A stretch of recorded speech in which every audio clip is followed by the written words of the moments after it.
The mirrors of Versailles reflect a world too bright to be real. Wax candles tremble in crystal sconces, their light flickering against marble faces that never blink. The air smells of rosewater and powdered wigs, of silk warmed by the bodies of courtiers pressed too close. Every whisper carries a secret, every glance a blade.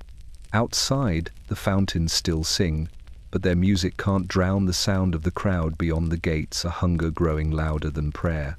It is the twilight of an empire, a kingdom of ribbons and rot, where beauty itself becomes a disguise for decay. Beneath layers of velvet and diamonds, hearts beat like trapped birds. The queen smiles, but the world around her is cracking. Like and subscribe, and tell me where you're listening from, because tonight we walk through the gilded corridors of a dream about to shatter. Some call her vain, others call her victim, but history remembers her for what she became, the final reflection of a dying age. This is how Marie Antoinette's cage began to close, when silk turned to shackles and the sound of applause became the whisper of a blade. The snow outside the windows fell in silence, like a curtain drawn across the world. Inside, the palace glowed with firelight, soft, golden, and trembling, as if afraid of the cold pressing against its glass. I remember the sound more than anything, the faint hum of servants' shoes over marble floors, the slow ticking of a clock that seemed too grand to measure something as small as time. I was born in that silence, in the hush between ceremony and prayer, wrapped not in cloth but in expectation. They said I came into the world smiling, a blessing for an empire already cracking beneath the weight of its crowns. My cradle stood beneath a fresco of angels, their wings faded by candle smoke. Above me hung a tiny golden sun, a charm my mother said would keep shadows away. But in Schönbrunn Palace there were no true shadows, only reflections. The mirrors were everywhere, endless, patient things that caught every motion and made it eternal. I would grow up seeing myself reflected 1,000 times before I ever knew who I was. They called me Maria Antonia, the 15th child of Empress Maria Theresa and Emperor Francis of Austria. My father's laughter filled the corridors, warm and rare, while my mother's footsteps carried the weight of nations. She ruled with the precision of a clockmaker and the devotion of a saint, yet even her affection came wrapped in strategy. She loved me, but she loved Europe more. I did not understand that yet. To me, she was simply mother, the one who smelled of ink and lavender, whose hand lingered on my shoulder just long enough to remind me that I was hers, and not my own. The winters in Vienna were long and bright. From my nursery window, I watched carriages move through the snow like black beetles under the lamps. The nuns who taught us spoke of God and humility, but I learned that grace was a kind of armor. A smile could be sharper than any blade. Even as a child, I felt it the way the world bent around those who wore crowns. At night, I listened to the palace breathe. The walls creaked as if whispering secrets from centuries before, stories of queens who had come and gone, their portraits now yellowed and watching. Sometimes I imagined them speaking to me, telling me that the world outside these marble halls was wider and darker than the painted skies above my bed. But dreams were forbidden luxuries for daughters of empires. We were not meant to wonder, only to marry. My mother's ministers began to speak of France long before I could spell the word. They called it destiny, the way one might speak of a storm approaching. I was told that somewhere beyond the snow and the borderlands, there was a boy meant for me, shy, solemn, and born beneath another sun. I did not yet know his name, only that one day my own would change for his sake. That night, I pressed my hand against the frost-glazed window pane and left a print that melted almost instantly. It struck me, even then, that nothing warm lasts long in the cold. I did not know it yet, but that was the first lesson of my life and the last comfort of my childhood. Morning in Vienna began with the sound of bells. They didn't ring for prayer or joy, but for order, signaling that the palace was awake, that the machinery of empire had turned once more. I remember the way the corridors came alive, the sweep of skirts, The whisper of ink-stained papers passed between ministers, the faint metallic scent of wax seals cooling on fresh decrees. The world around me was ruled not by love or whim, but by discipline, and my mother, the Empress, was its heart. Maria Theresa never raised her voice. She didn't need to. Her silence carried more weight than thunder. When she entered a room, even the chandeliers seemed to hold their breath. She had given birth to 16 children, and each of us was a piece on the chessboard of Europe. We learned early that affection was earned through usefulness. My brothers studied war. My sisters were taught how to smile across borders. I was told I would one day be a bridge, a living treaty sealed with silk ribbons and promises. I tried to please her. Every curtsy, every perfect note on the harpsichord, every practiced line of French was a petition for approval. Sometimes she would glance up from her letters, her eyes sharp but kind, and I felt like the sun had touched me. Other times, her gaze passed over me, as if I were already gone, a daughter soon to be married off to foreign soil. My father was different. Emperor Francis was gentle, absent-minded, fond of jokes that made my tutors frown. When he visited our lessons, he smelled of tobacco and winter wool. He would lift me into his arms and call me little one of spring, because I was born as the snow melted. When he died, I was barely 10. The palace went silent for months, draped in black cloth that swallowed even the light. I remember holding my mother's hand during the funeral procession, her grip firm, her face carved from marble. She did not weep. I did. After that, the lessons grew longer, the expectations sharper. Tutors spoke to me as if my future had already been written. They told me that queens do not cry, that weakness was a luxury of the poor. I learned posture before compassion, diplomacy before sincerity. My handwriting was corrected until it looked like it had been printed by a machine. They called it refinement. I called it disappearance. But there were small rebellions. I sang too loudly during choir practice. I fed crumbs to birds outside the window even though it was forbidden. I snuck into the palace kitchens to watch the bakers shape dough like clouds. In those moments, I wasn't the Empress's daughter. I was simply Antonia, a girl with cold fingers and wild hair who wanted to see the world beyond the gardens. One evening, as the snow began to fall again, my mother summoned me to her chambers. The fire burned low, and papers covered her desk, letters from Paris, crested with lilies. She looked at me for a long moment before speaking. "France," she said quietly, as if testing the word. "They have agreed." Her tone was neither joy nor sorrow, only inevitability. That night, I lay awake listening to the wind batter the shutters. The palace felt colder than ever, and the word France echoed in my chest like a distant bell. I did not yet know the man who waited for me there, nor the country that would one day claim my life. All I knew was that childhood had ended, and duty had begun. The day my fate was sealed, the air smelled of ink and roses. Couriers hurried through the marble corridors of Schönbrunn, their boots clattering like a drumbeat of finality. Somewhere, a scribe dipped his quill and wrote my name next to a boy I had never met. The words were elegant, unfeeling Marie Antoinette of Austria, betrothed to Louis Auguste, Dauphin of France. My mother signed it with a flourish that sounded like the closing of a door. I remember watching her hand steady, certain, as if she was stitching history itself. "This is a good match," she said, her voice soft but unyielding. "You will bring peace to two great nations." Her eyes didn't meet mine until the last ribbon was tied around the document. Then, and only then, she smiled, the kind of smile meant for paintings, not for daughters. The palace celebrated that evening. Candles blazed from every window. The orchestra played waltzes until the floors trembled. Ministers toasted alliances. Courtiers whispered of dowries and heirs. I was paraded in white silk, my hair powdered like snow, my cheeks painted the color of porcelain roses.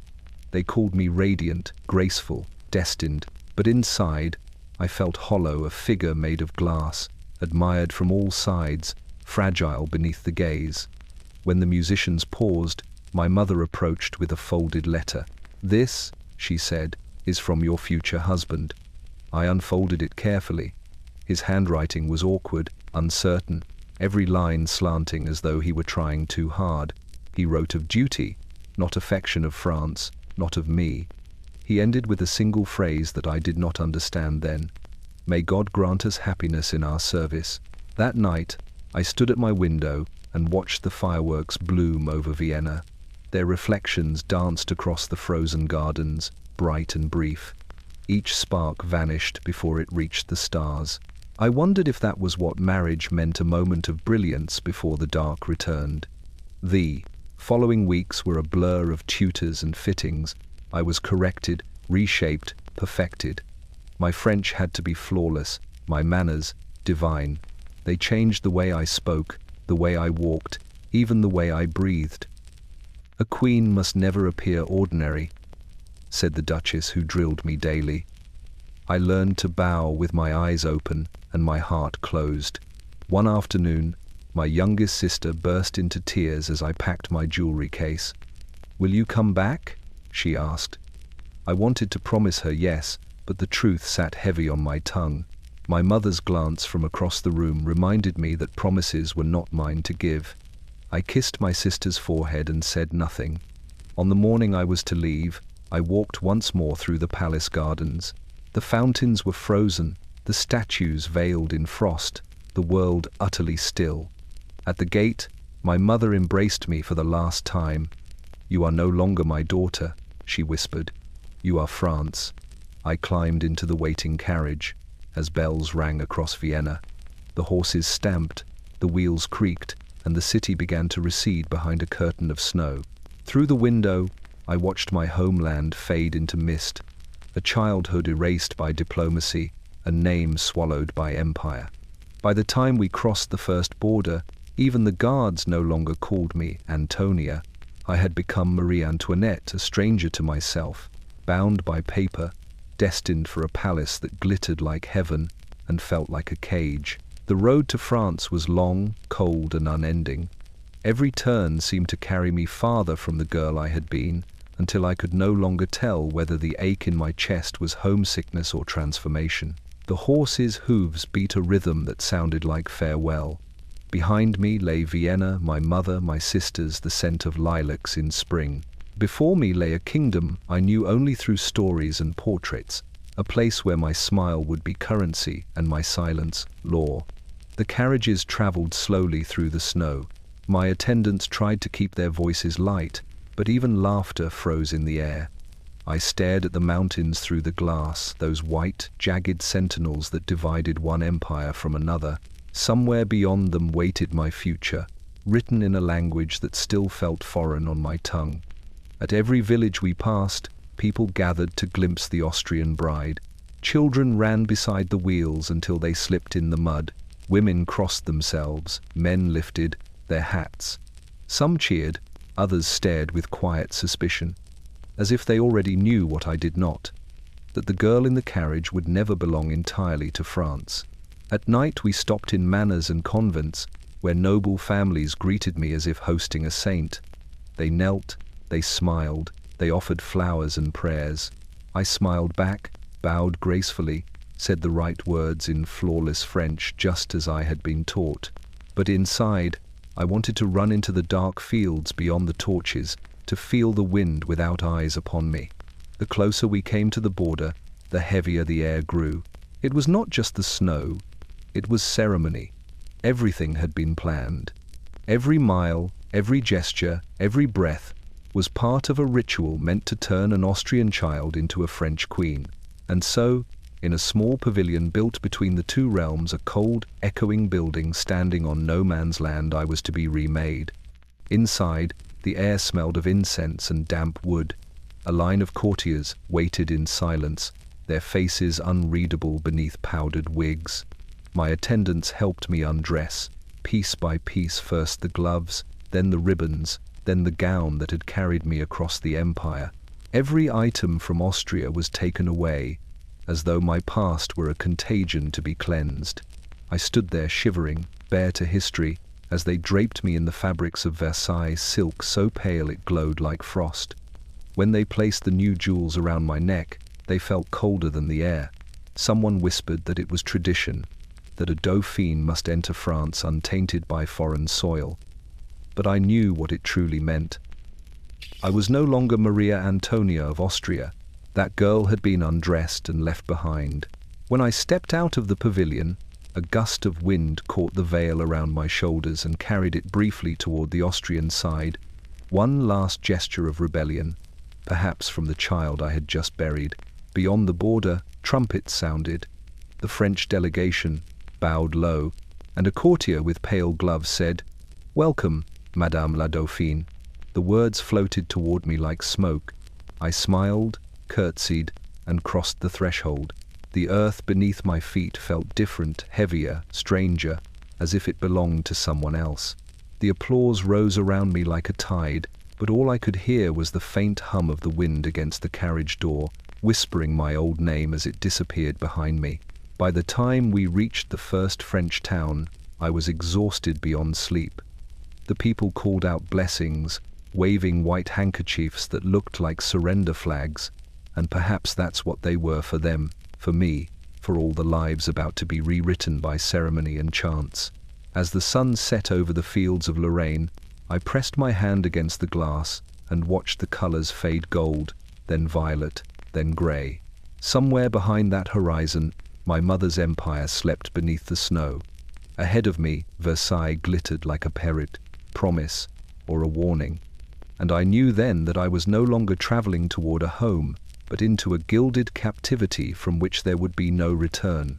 Versailles rose from the horizon like a mirage too bright, too intricate, too impossible to be real. As our carriage approached, the morning mist burned away, revealing acres of marble, gold, and glass stretching farther than the eye could follow.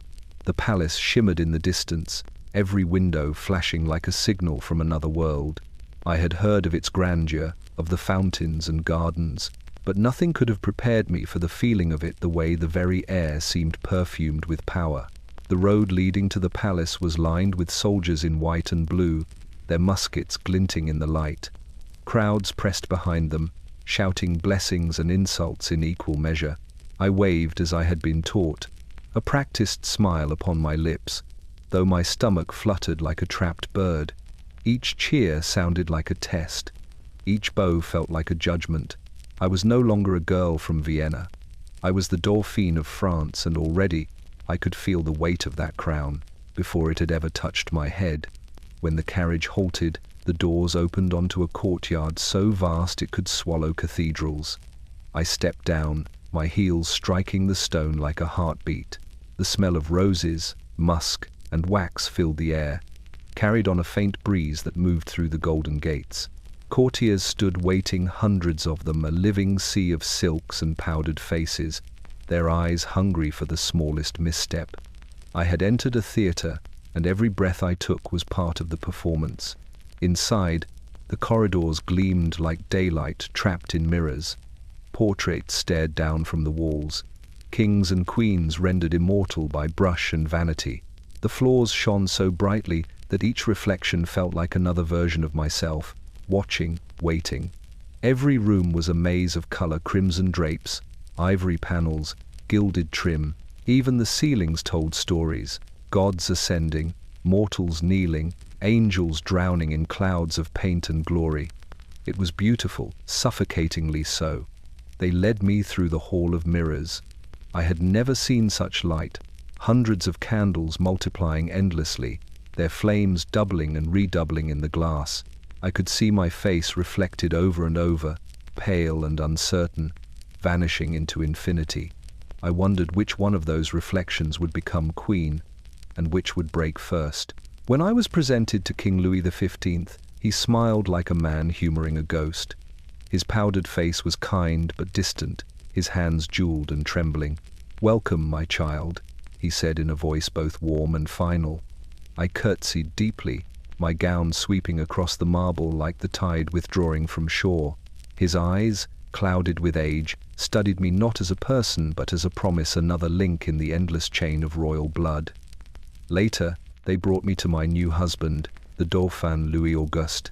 He was tall, shy, and red-cheeked, his eyes darting away as though I were too bright to look at. When he spoke, it was barely skieth, above a whisper. "You must be tired from your journey," he said, then stepped back as if he feared his own words.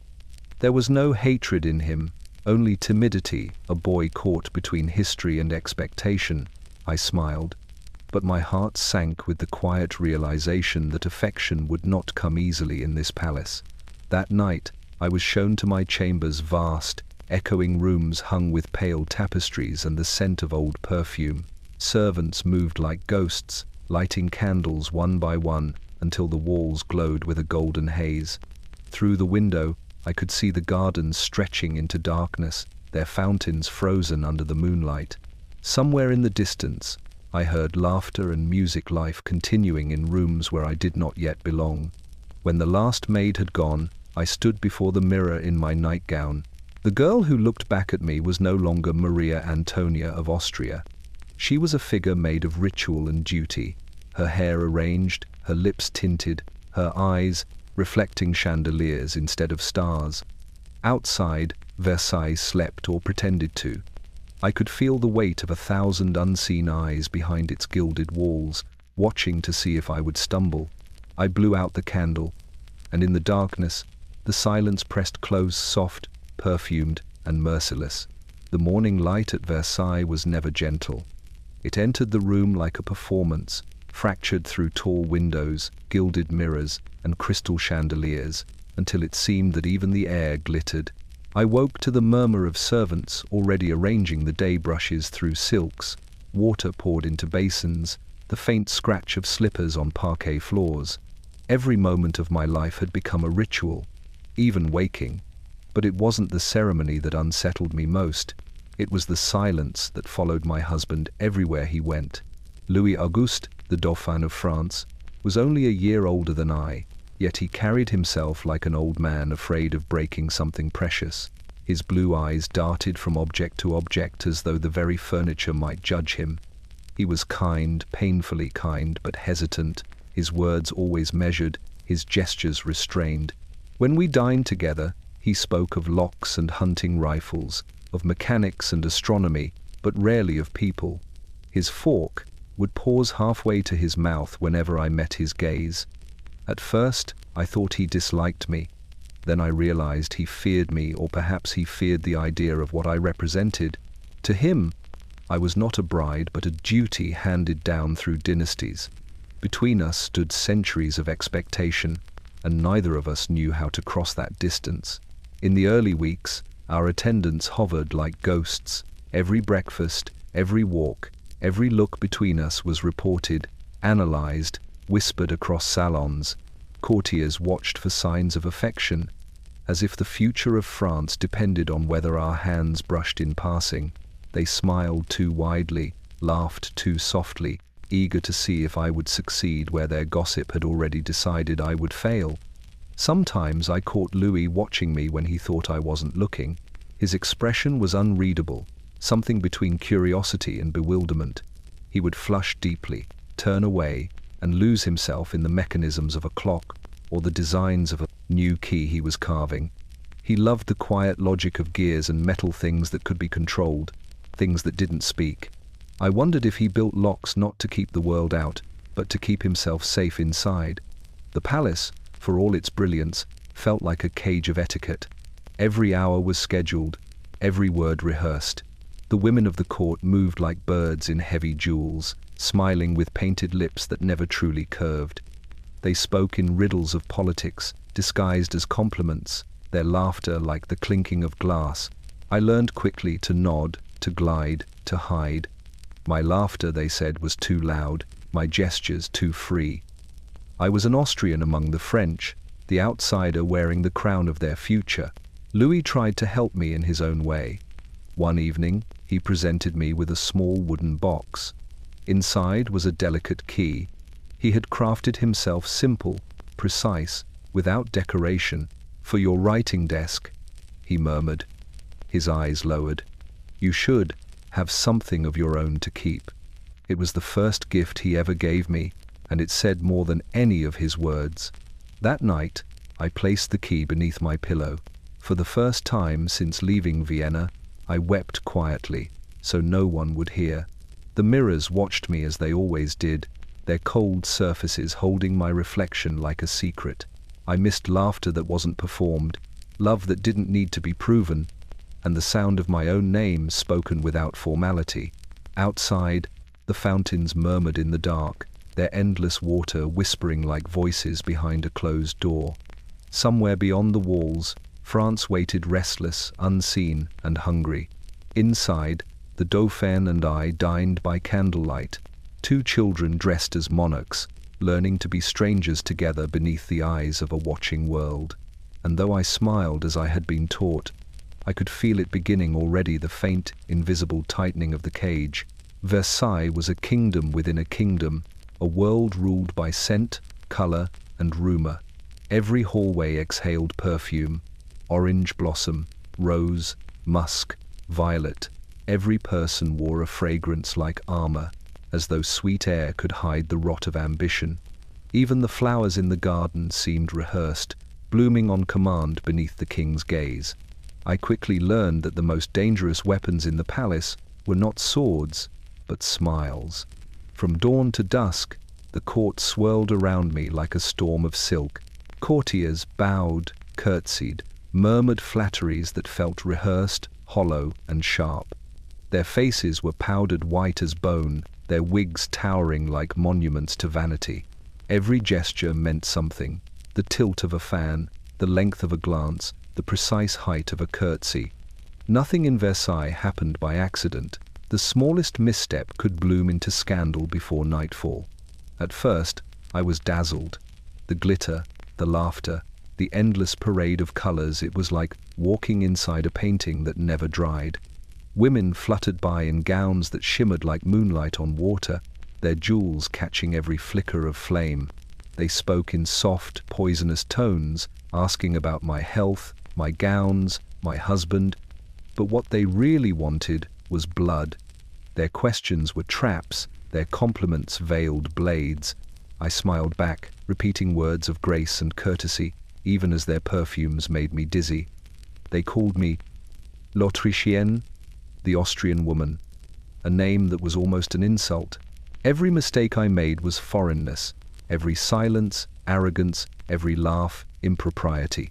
They studied me as one might study a rare animal, beautiful and suspect.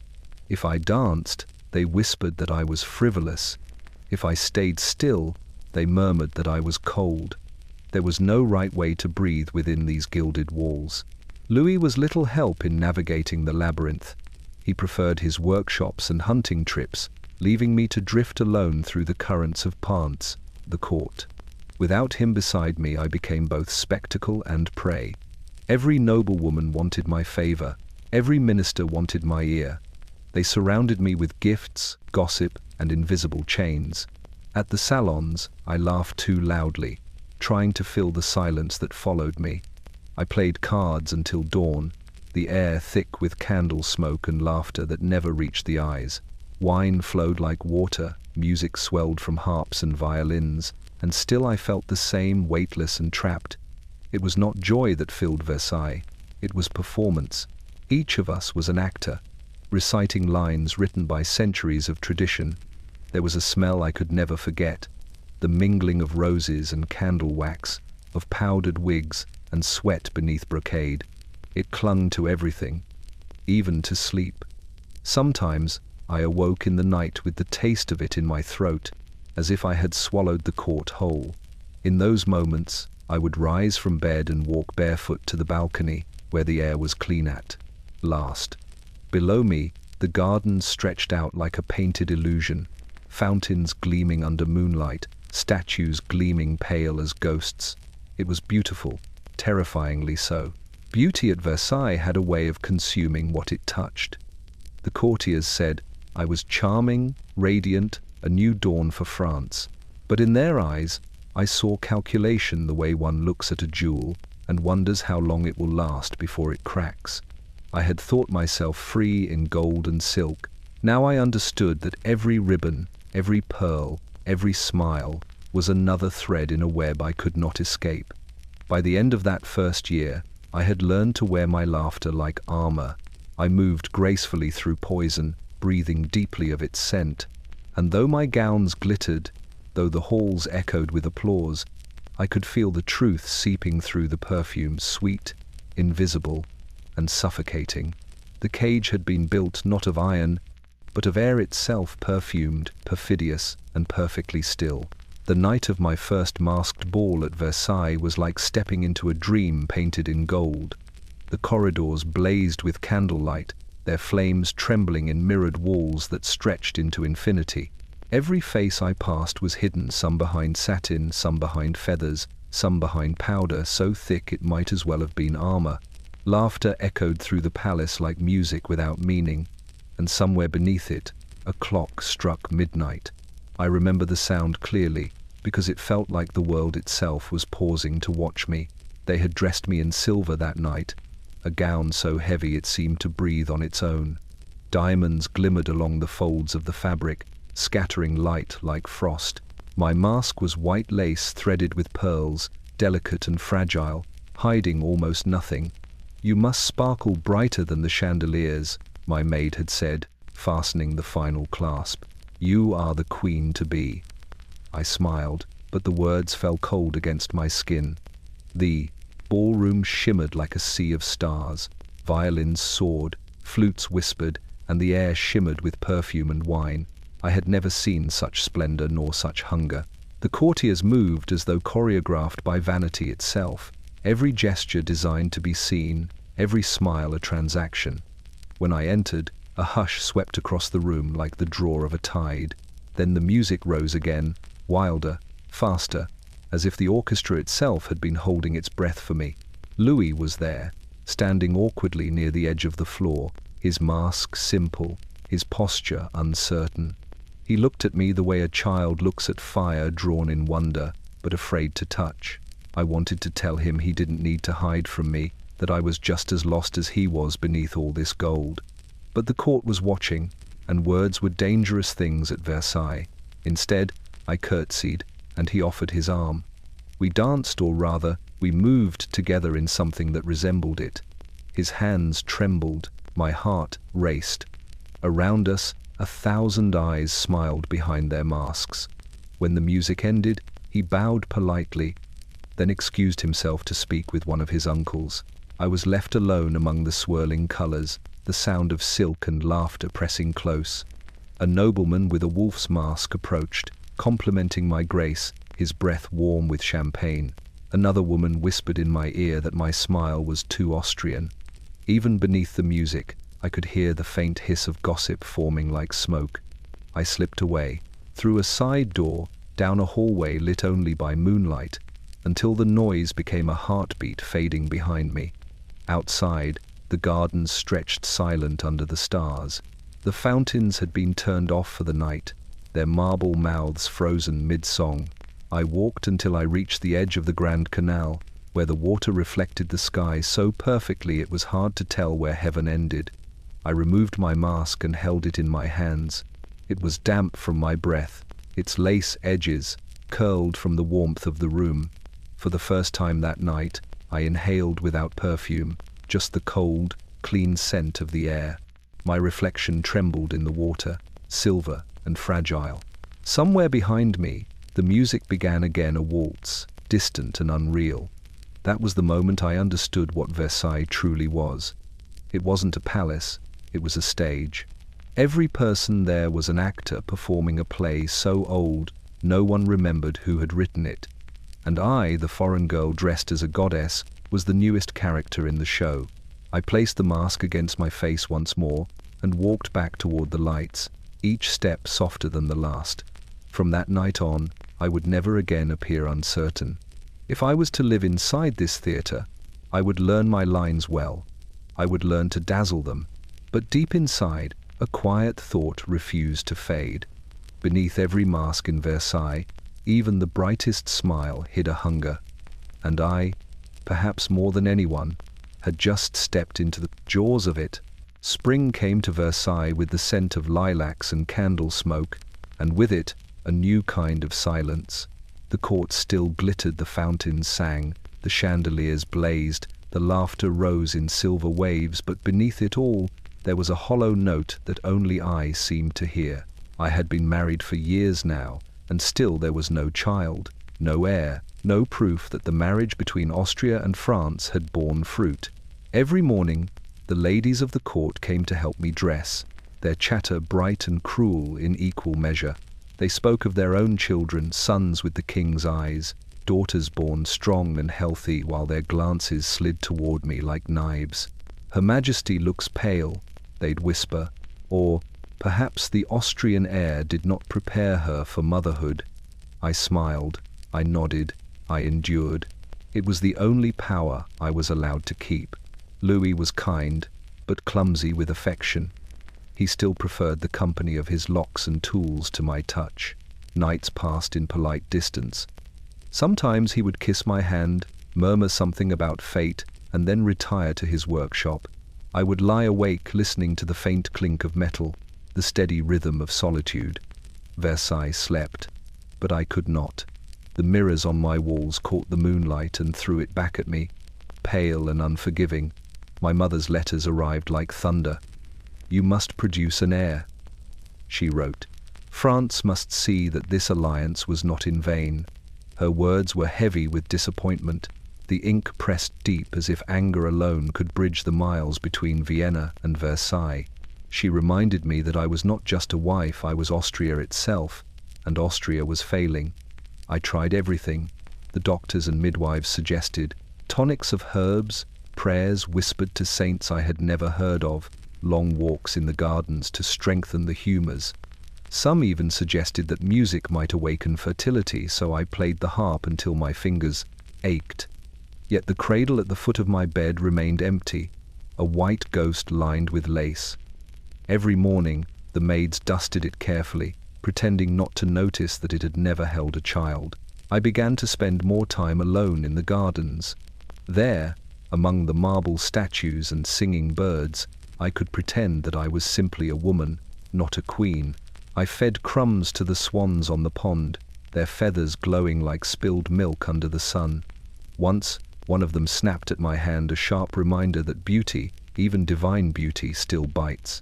The people outside the gates had begun to talk. I heard whispers carried by servants, that the Dauphine was barren, that she was cursed, that God had closed her womb as punishment for her vanity. Pamphlets spread like weeds in Paris, printed with my name beside drawings of empty cradles. The people did not know me, yet they had already decided what I was. At night, I prayed not for a child, but for peace, for the silence to stop ringing in my ears.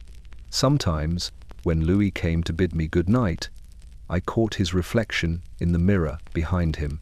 His face looked softer in glass, almost tender, as though he too felt the weight of what was missing, but he never said it aloud.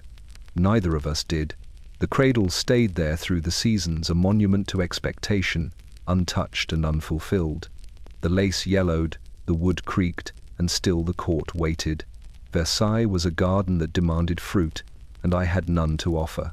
It was then, amid the perfumed air and whispered pity, that I began to understand something cruel.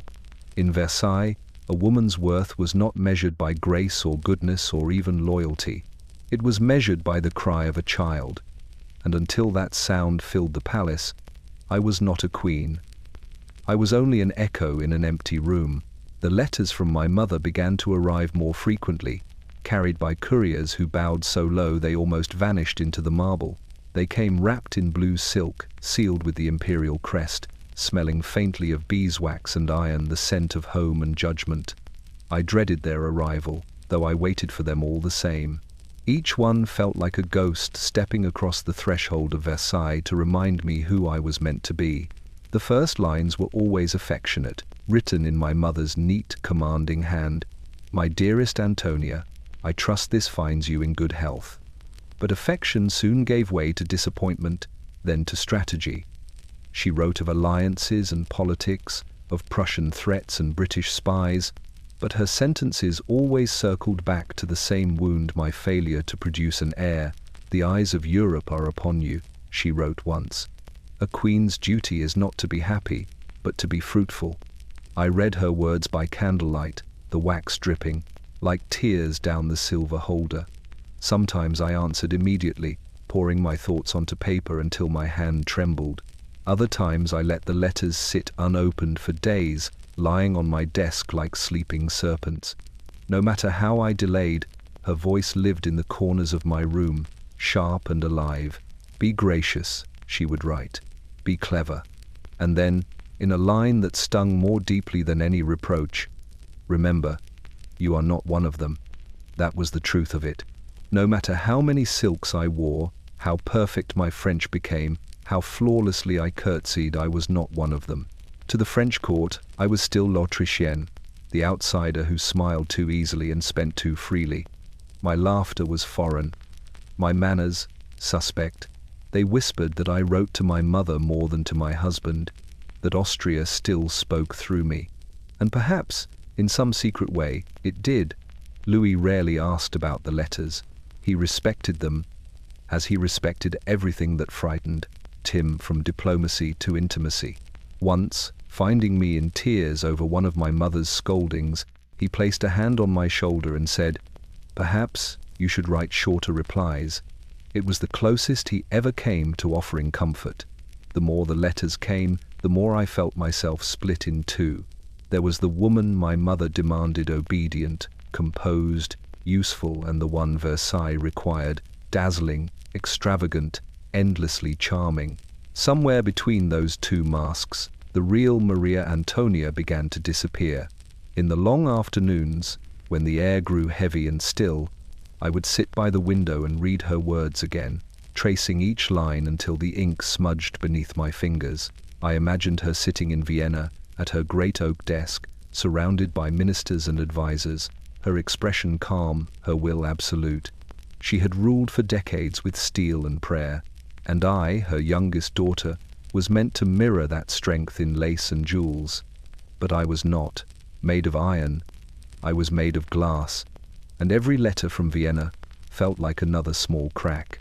Once, she wrote of my sister Maria Carolina, now Queen of Naples, calling her a model of conduct and prudence. I read that line 3 times, my vision blurring with anger I could not express. Prudence. The word echoed like a taunt through the endless halls of Versailles, where prudence was death and charm the only currency that mattered. I wrote back that night, "I will do my duty, dearest mother, but you have given me to a kingdom that only believes what it sees." When I sealed the letter, my hands were shaking. Outside, thunder rolled over the palace, distant but steady, like the sound of drums beneath the sky. The rain came soon after, soft at first, then furious. I stood at the open window and let the air cool my face. For a moment, I thought I could hear her voice in the storm, the voice that had always guided, always demanded, always ruled. But the words were lost in the rain, and as the candles flickered, I realized that the letters would never stop. They would keep coming, long after my answers stopped meaning anything at all. By the time the courtiers began to whisper about my idleness, I had already grown weary of the mirrors. Versailles was magnificent, yes, but magnificence can become a prison when you have nowhere to hide from it. The chandeliers gleamed too perfectly, the courtiers laughed too sweetly, the air itself seemed perfumed to suffocation. Every morning was the same parade of ceremony and silence, every night another echo of applause that meant nothing. I longed for something real, something alive. So when the architects proposed a small retreat beyond the formal gardens, I agreed without hesitation. I wanted a place where the air didn't taste like wax and wine, where laughter didn't need translation, where the wind could move through my hair without permission. I wanted to breathe. They called it Le Hameau de la Reine, the Queen's Hamlet, but to me it was a kind of wish. Within months, fields of wheat and barley rippled beneath the sun, cottages with thatched roofs stood among orchards, and ducks wandered lazily along artificial streams. There were meadows, pastures, and even a dairy where the milk was poured into porcelain jars painted with golden bees. Everything was neat, picturesque, a dream of peasant life, designed by painters and engineers. The court laughed, of course. They called it childish, extravagant, absurd, the Queen pretending to be a shepherdess, while the real peasants starved beyond the gates. Perhaps they were right, but I didn't build the hamlet for them. I built it for myself to remember what it felt like to be unobserved. I would rise early, slipping away from the palace with only a handful of attendants. Dressed in muslin instead of silk, I would walk barefoot through the dewy grass, the air sharp with the scent of hay and earth. My ladies and I milked the cows clumsy, giggling, the milk spilling more often than not, and gathered eggs still warm from the hens.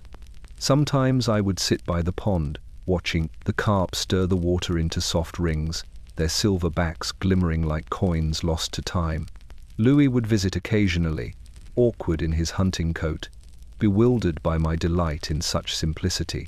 "You could have anything you wish," he once said, watching me braid a garland of wildflowers. I smiled and told him this was what I wished for, to have something that didn't glitter. He nodded, but I could tell he didn't understand. How could he? He was born to a world that had never known silence. At the hamlet, the courtiers relaxed their masks. Laughter became easier, less rehearsed. We held picnics beneath the willows, played music by the water, recited poetry as the sun sank into the horizon. For a few hours each day, Versailles disappeared, and I could almost forget the weight of my title. But illusion has its limits. Even paradise can curdle when the real world presses too close. I began to hear rumors carried on the wind that the people mocked my little village, that they called it a toy, a playground for a queen who wished to play poor. The pamphlets described me in milkmaid's linen, holding a golden pail while peasants outside begged for bread. They called me Madame Deficit, a child of luxury pretending at labor. At first, I tried to ignore it. Let them mock, I thought. Let them invent their stories. But deep down, I felt the sting of their words, the truth twisted within them. The hamlet was meant to be escape, not spectacle. Yet even there, surrounded by fields and laughter, I could feel the eyes of France upon me. One evening, as the sun bled across the sky and the wheat swayed in the wind, I stood at the edge of the pond and watched the reflection of my cottage ripple in the water. It was perfect, peaceful, and utterly false. The ducks floated lazily, the flowers leaned in the breeze, and the horizon glowed gold. But beneath the surface, the carp still circled restlessly. That night, back at Versailles, I dreamed of the hamlet, sinking beneath the earth, the roofs collapsing, the stream turning black, the milk curdling in its porcelain jars. When I awoke, my heart was racing. I realized then what I had truly built. Not a refuge, but a memory of innocence already gone. The next morning, I returned to the hamlet again. I walked through the fields until the dew soaked my slippers. For a moment, I knelt in the dirt, pressed my palm into the soil, and whispered to no one, "At least the earth does not lie." But even as I said it, I could hear the distant toll of bells, not for beauty, but for hunger ringing from the city beyond my garden walls. It began, as all tragedies do in Versailles, with whispers, quiet at first, faint ripples across the polished surface of court life, then louder, sharper, spreading through salons and supper tables like perfume on silk. A necklace, they said, a queen's necklace, and a scandal that would poison my name more thoroughly than any act I had ever committed. The jewelers who made it were men of impossible ambition. They had crafted a piece so large, so heavy, it seemed meant for a goddess, a collar of diamonds cascading like frozen light, worth more than 100 lives in Paris. They had intended it for Louis XV's mistress years before, but he died before he could pay for it. So the necklace remained, an orphan of luxury, waiting for a new name to claim it. They found one mine. I first heard of the necklace through a courtier's nervous laughter at dinner. "The Queen should have it," someone said, half in jest. I smiled politely, unaware that my silence would later be mistaken for consent. I had no interest in the thing. I wore jewels every day that I hardly noticed. What use was another burden around my neck? Yet outside the palace, the idea took root like rot in wood. Marie Antoinette desires the necklace. Marie Antoinette will ruin France for her vanity. The true culprit was a woman named Jeanne de la Motte, clever, desperate, and hungry for power. She claimed to act on my behalf, forging letters in my hand, arranging secret meetings in gardens by candlelight. Through her deceit, the jewelers believed the queen herself had commissioned the necklace, and when it vanished from their possession, they came knocking at the palace gates. I remember that morning clearly. The air smelled of roses and rain. Louis sat beside me, reading reports in silence. Then the messenger entered pale, trembling, carrying papers that would unravel everything. Within hours, the courtiers were whispering again, louder than ever. By nightfall, pamphlets flooded Paris. The Queen's jewels, the Austrian whore's necklace, how she bankrupted the nation for her vanity. I was innocent, yet innocence mattered little in a world that had already decided my guilt. They said I had met lovers in secret chapels, that I had seduced priests to secure my jewels, that I laughed at the cost while peasants starved. It was nonsense. All of it, but nonsense travels swiftly when people wish to believe it. Louis was furious, though not at me. They insult the crown itself, he said, pacing the chamber. We will show them the truth. And so, the affair was brought to trial, a public spectacle watched by a city eager for blood. The thief was exposed, the forgeries revealed, the lies laid bare, yet none of it mattered. The verdict cleared my name, but the damage was already done. For years, I had been a queen of illusions, a creature of gold and grace. Now, I was a symbol not of beauty, but of waste. The people no longer saw the woman. They saw the necklace, gleaming and cruel, hanging invisible around my throat. At night, I began to avoid the mirrors. They no longer reflected my face as I remembered it. The candles trembled too easily. The shadows stretched too long. I heard the word deficit whispered in hallways, saw courtiers lower their eyes as I passed. Even the music of the palace seemed different, softer, hesitant, as though the violins were afraid to be heard agreeing with me. Once, in the gardens, a servant girl dropped a tray of silver cups as I passed. When she bent to pick them up, she muttered a word I had never heard before but understood instantly. Voleuse. Thief. I said nothing. I simply walked on, my heart heavy with the sound.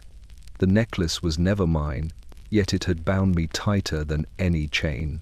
It glittered unseen, heavier than diamonds, colder than iron. The court moved on, of course it always did. But the people did not forget. They never do. That winter, as snow settled on the statues of the Écoute Palace gardens, I stood at the window and thought of that impossible necklace of the way light glints just before it breaks. Somewhere in Paris, pamphlets still sold by candlelight, my name printed beside lies too vivid to undo. And I knew then, truth, in France, was cheaper than rumor and far less dazzling. The mirrors of Versailles had always been my allies. They had reflected the glittering gowns, the laughter, the music, the illusion that I was adored, that beauty could hold back time and truth alike. But after the affair of the necklace, they began to turn against me. Their reflections grew strange. My smile seemed sharper, my eyes more tired. The gilded edges of every frame caught the candlelight like a blade. Versailles had not changed, but I had. Each morning I dressed as I always had, lace, powder, pearls, but the laughter that followed me through the corridors now carried an edge. Courtiers bowed lower, but they spoke less. Some avoided my gaze altogether, as though guilt or fear might be contagious. I began to recognize the look in their eyes, pity wrapped in obedience. The same look people give a bird whose cage has been left open but does not yet realize it can leave. The king did what he could. Louis remained gentle, devoted, but overwhelmed. He believed that scandal would fade with time, that the truth would clear our names. He did not understand that truth no longer mattered. The people outside Versailles had decided who we were. In their eyes, we were marble figures, cold, unreachable, glittering while they starved. Letters arrived from Vienna, as relentless as the rain. My mother was gone now, but my brother, Emperor Joseph, wrote in her stead. His words were precise, unpitying. You must regain the confidence of your people. Appear modest, appear French, appear. The word repeated itself like a curse. Hadn't I spent my entire life appearing, smiling, bowing, dazzling, pretending to be what the world demanded? And yet somehow, it had never been enough. The courtiers found new amusements in my fading popularity. At masquerades, they whispered that I should come dressed as a shepherdess as she does in her little village of play.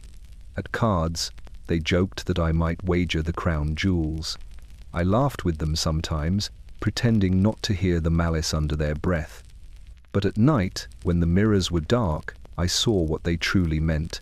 They were already choosing which way the wind would blow when the world turned. The people's pamphlets grew crueler. They painted me as a monster, a temptress, a witch who drained France of its wealth. They drew me dancing with skeletons, drinking gold while children begged. I kept one of those pamphlets hidden in my desk, not out of shame, but out of disbelief.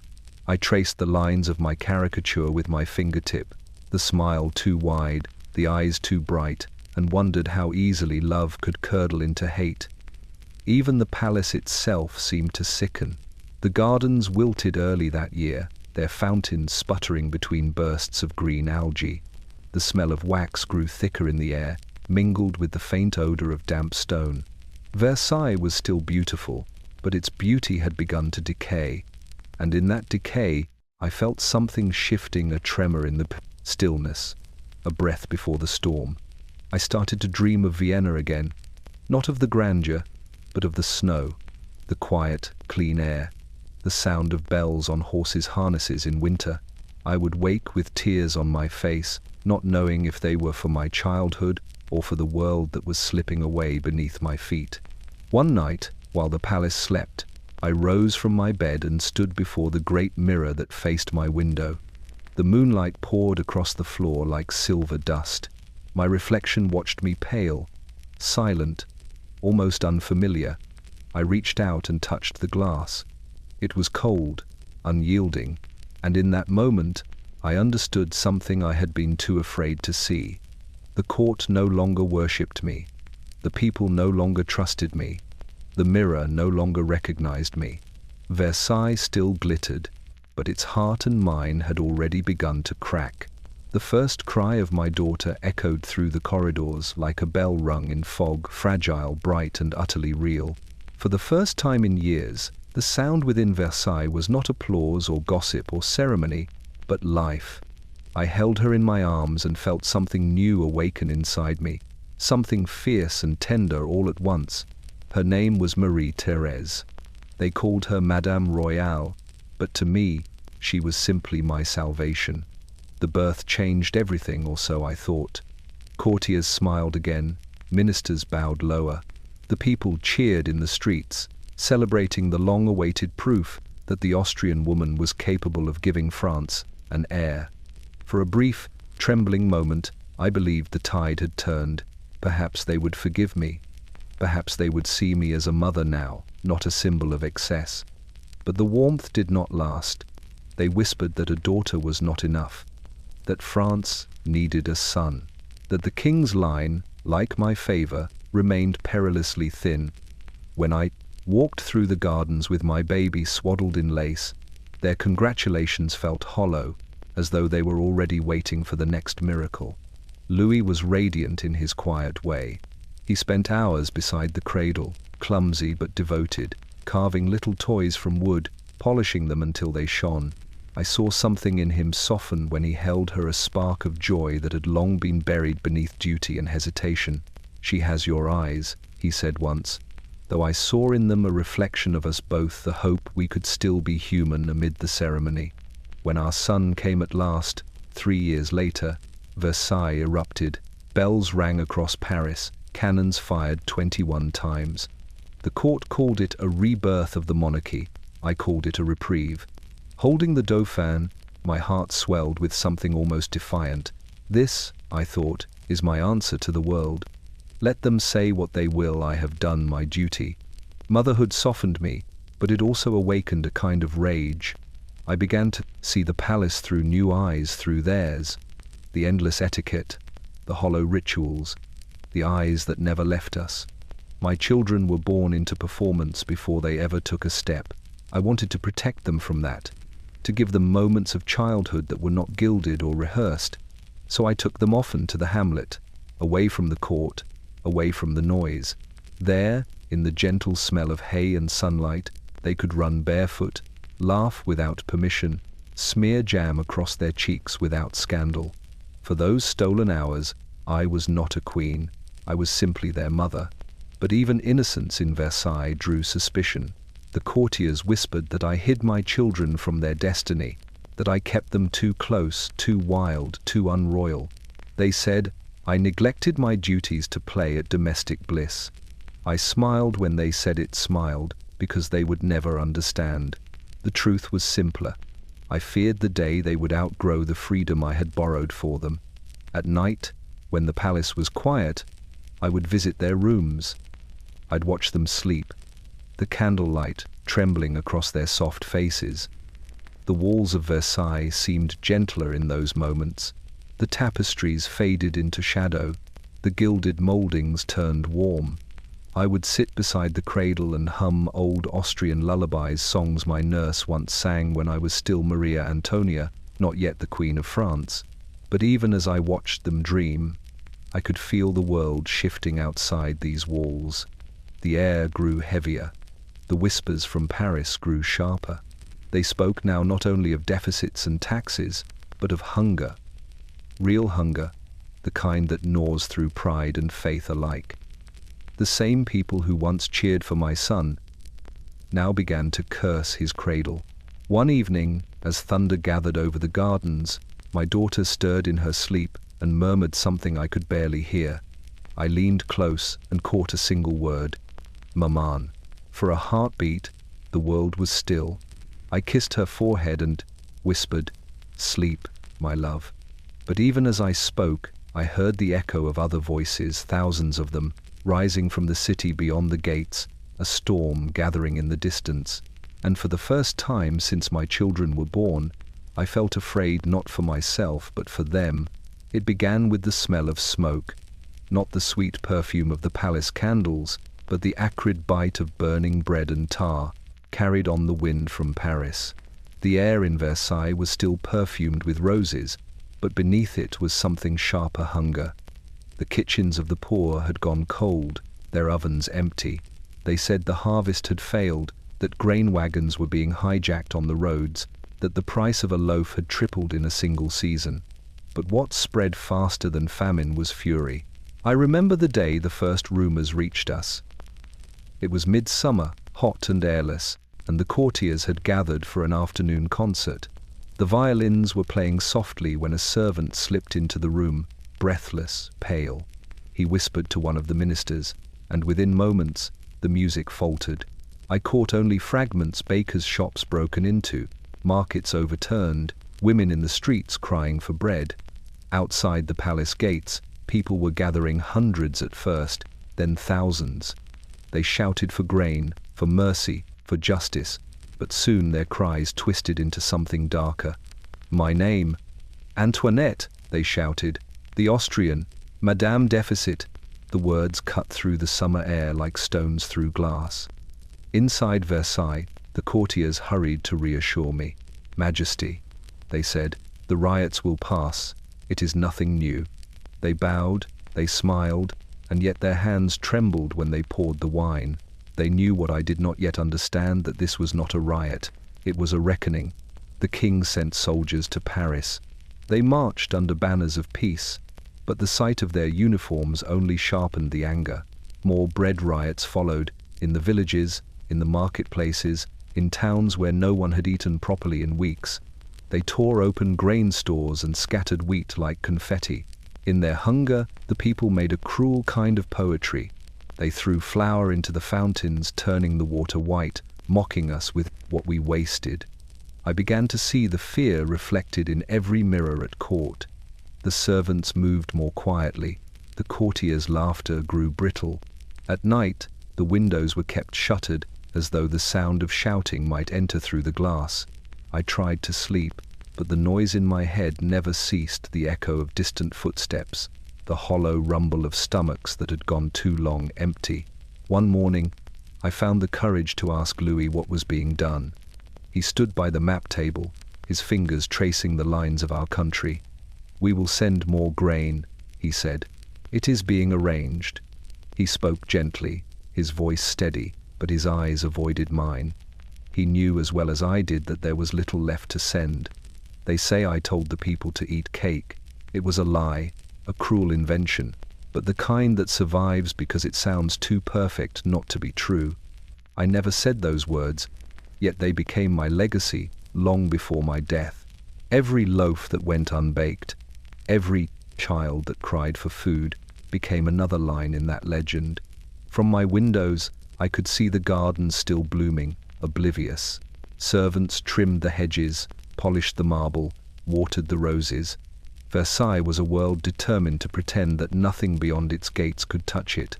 But the wind had changed. It carried more than smoke, now it carried voices, thousands of them, rising from Paris to the gilded ceilings of the palace. I began to notice the difference in the eyes of the guards who watched over us. Some still stood proudly, but others looked uneasy, their loyalty thinning with their patience. Hunger makes men remember that kings are only men. At night, I returned again and again to the nursery, where my children slept. I watched their tiny chests rise and fall, and tried to believe that the world beyond these walls could be silenced by love. But the voices outside were growing louder. They no longer wanted bread, they wanted justice. One evening, as thunder rolled over the horizon, I saw lightning flash behind the clouds, striking somewhere beyond the city. The storm would come not from the sky, but from the streets, and when it reached Versailles, I knew it would not ask for forgiveness. The music of the court continued, though the notes trembled. The chandeliers still burned, though the air smelled faintly of ash, and beneath the perfume and the polish, I could taste the first bitterness of revolution, a flavor that would linger in the air long after the last feast had ended. Louis sat at the great mahogany desk, the papers before him like snowdrifts. His fingers left small dents in the parchment where his seal should have been. The ink dried slowly, his courage even slower. The courtiers called him Le Bon Roi, the good king, because he was kind, because he meant well. But kindness is a frail defense when a nation begins to starve. France needed fire, and Louis offered only patience. I would enter his study sometimes at dusk, when the light turned the windows gold and the corridors behind me whispered with rumors. He would look up from his maps, startled, as though I had caught him in some small, innocent sin. "It will pass, Antoinette," he'd say, though his voice betrayed him. "The people are angry, but they are Frenchmen. They will come to reason." Reason, such a fragile thing to stand against hunger. He meant it when he said he loved his people. He believed, as his ancestors did, that a king was a father to his country, not a ruler by fear. But the France that surrounded us now was not a child in need of guidance. It was a wounded animal, trembling and ready to bite. And Louis, for all his decency, did not know how to hold it without being torn apart. The ministers came and went like shadows, Necker, Calonne, Brienne, each promising salvation, each departing in disgrace. Taxes rose, bread vanished, and still the nobles argued about who should pay. Louis hesitated, always hesitated, lost in a fog of conflicting advice. He wanted to please everyone, and in doing so, pleased no one. The courtiers mocked him in whispers, the people mocked him in pamphlets. Even his signature began to appear timid, shrinking across the page like a man retreating from his own words. I tried to help him, God knows I tried, but my words were poison before they ever reached his ears. The Austrian queen, they called me, the whisperer, the serpent at the king's shoulder. When I urged him to stand firm, they said I thirsted for power. When I begged him to listen to the cries outside the gates, they said I sought to betray France. Whatever I did, I was wrong, and worse, I was foreign. At the council meetings, I would sit silently behind the heavy doors, listening to their muffled voices rise and fall like waves against the shore. The nobles quarreled with the clergy, the financiers quarreled with everyone. Outside, Paris seethed. The people demanded a voice, and the word assembly began to drift like a storm cloud across the court. One evening, Louis came to me pale and quiet, holding a letter from one of his ministers. "They say we must call the Estates General," he murmured, as if confessing a secret. I knew the meaning at once, the gathering of nobles, clergy, and commoners, not seen in more than 100 years. It was an act of desperation, a surrender dressed as dialogue. "Will it save us?" I asked. He looked at me with that same uncertain kindness that had both blessed and doomed us. "It must." But, deep down, I knew it would not. France was no longer asking to be ruled. She was asking to be reborn. And there is no gentle birth for nations. The months that followed were a blur of speeches, decrees, and trembling hope. The people began to speak as if they owned the air again. Pamphlets flooded the streets, bearing words like liberty and equality, words that sounded beautiful in theory but dangerous when whispered beneath palace windows. Louis smiled when he heard of their meetings, as though the country's passion was something noble. He did not see the blade glinting in that same light. "They love their freedom," he said. "It is a good sign." But I had learned to recognize the tone of crowds, first applause, then shouts, then silence. It was not love that filled their voices now. It was hunger turned to fury, grief turned to resolve. Sometimes, when he slept, I would watch him beside me, his brow furrowed even in dreams. The crown weighed on him even in his sleep, though he had never truly worn it. I thought of all the kings who had ruled before him, their portraits lining the halls, their eyes bright with conquest. Louis was different. He was gentle in a time that demanded steel. They called him the King of France. But in truth, he was already something else, the last puppet of an old world, his strings pulled by history, by hope, by the hands of a nation that no longer believed in crowns. And though I still loved him for his goodness, for his faith, I began to understand that goodness was not enough to save us. The stage was set, the crowd was waiting, and the play we were trapped in was moving, inevitably, toward its final act. There are moments when even silence seems to crackle. That spring, Versailles became charged with a kind of invisible electricity, a tension that hummed through the tapestries, the marble floors, even the air itself. The servants spoke in hushed tones. Courtiers lingered near doorways as if listening for something they couldn't name. The sky over Paris had taken on a strange color, bruised gray by day, red by dusk, and people said it was an omen. I began to believe it. Every morning, new pamphlets arrived from the city. They came folded into the pockets of messengers or smuggled in beneath trays of fruit. They bore headlines that stung like insects. "The king sleeps while France starves. The Austrian queen dances while mothers weep." The ink was crude, the drawings obscene.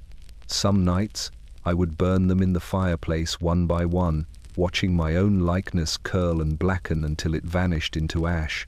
But fire could not consume rumor. It multiplied instead. The Estates General had been called, and with it came hope, or what people mistook for it. Deputies from every corner of France were gathering in Versailles to give voice to the nation's grievances. Louis saw it as a gesture of goodwill, a chance to heal the growing rift between crown and people. But when the carriages began to arrive, carrying hundreds of men in black coats and serious faces, the mood shifted. The courtiers watched from the windows as the delegates marched through the palace gates, their steps measured, their expressions hard. It felt less like a meeting and more like an invasion. From my balcony, I could see the roads filling with crowds, not just noblemen and clergy, but farmers, artisans, soldiers, the faces of the real France. They came not to petition, but to demand. Their shouts drifted up to the palace walls. Words like justice and bread shouted with equal hunger. The guards stood their posts, but their eyes followed the people with something close to sympathy. That frightened me more than the noise itself. Inside, the palace glittered as always. There were still dinners, concerts, and formal audiences, as though the court could hold the world together through habit alone. Yet beneath every polite conversation, every bow, I could feel it, the crack beneath the surface widening. Even the musicians played differently. Their notes trembled. The laughter that once filled the salons now sounded brittle, like glass ready to shatter. One evening, I found Louis standing alone by the great windows of the Hall of Mirrors. The light of the setting sun fractured across the glass, painting his reflection a dozen times over. He looked smaller than I remembered, his shoulders bowed, his hands clasped tightly behind him. "They are angry," he said quietly, "and I don't know how to reach them." "You are the king," I whispered. "They will listen." He turned to me then, and I saw something in his eyes I had never seen before. Not doubt, but sorrow. "They no longer want a king," he said. Outside, the wind had picked up. It howled softly through the gardens, bending the trees that had stood unshaken for a century. The candles flickered, the mirrors quivered with each gust. In that trembling light, the palace seemed alive, restless, uneasy. That night, I could not sleep. I paced the length of my chamber until the dawn crept pale across the walls. In the distance, the bells of Paris rang not for celebration, not for prayer, but for something nameless and near. The storm had not yet broken, but I could feel it coming in the air, in the people, in the way the ground itself seemed to hum beneath my feet. Versailles had always been a world apart, untouchable, eternal. But now even its gold seemed to tarnish overnight, and every polished surface reflected the same truth. History was moving toward us, fast and unstoppable, like thunder rolling across the fields. When I stepped onto the balcony the next morning, the air was thick and heavy, tasting of rain and smoke. Somewhere beyond the trees, I could hear distant chanting, a chorus that swelled and faded like the tide. I could not make out the words, but I knew they were not singing for us. For the first time in my life, I looked at Versailles, the palace that had defined me, confined me, sustained me, and wondered if its walls could truly keep the world out. They couldn't, and deep down, I think I already knew. The 14th of July began like any other summer day, too bright, too still, too heavy with heat. The air at Versailles was so thick that even the bees moved slowly among the flowers. But beyond the gates, in the city that had once adored us, the air was trembling. Paris was starving, armed, and afraid. When fear becomes a fever, it spreads faster than fire. That morning, I heard the first rumors. The people have risen, the troops have deserted, they are marching toward the fortress. The Bastille, that grey, hulking prison, had stood for centuries as a warning to the disobedient. Its very walls seemed built from silence. Inside, only a handful of prisoners remained, but it was never about them. The Bastille was a symbol of authority, of tyranny, of everything they believed the crown had become, and so they came for it, not for justice, but for revenge. The first messengers arrived before noon, pale and sweating. Louis was at his desk, still drafting orders for the National Assembly. When they told him that Paris had taken up arms, he blinked slowly, as though he hadn't heard correctly. "Taken up arms?" he repeated. "Against whom?" By the time the next courier arrived, the question had already answered itself. The fortress had fallen. The governor had been killed, his head carried through the streets on a pike. The crowd had swelled to tens of thousands, workers, soldiers, beggars, mothers. The city had devoured its fear and fed on its own victory. The courtiers filled the halls like startled birds, whispering of escape, of soldiers, of treason. Some packed hurriedly, others prayed.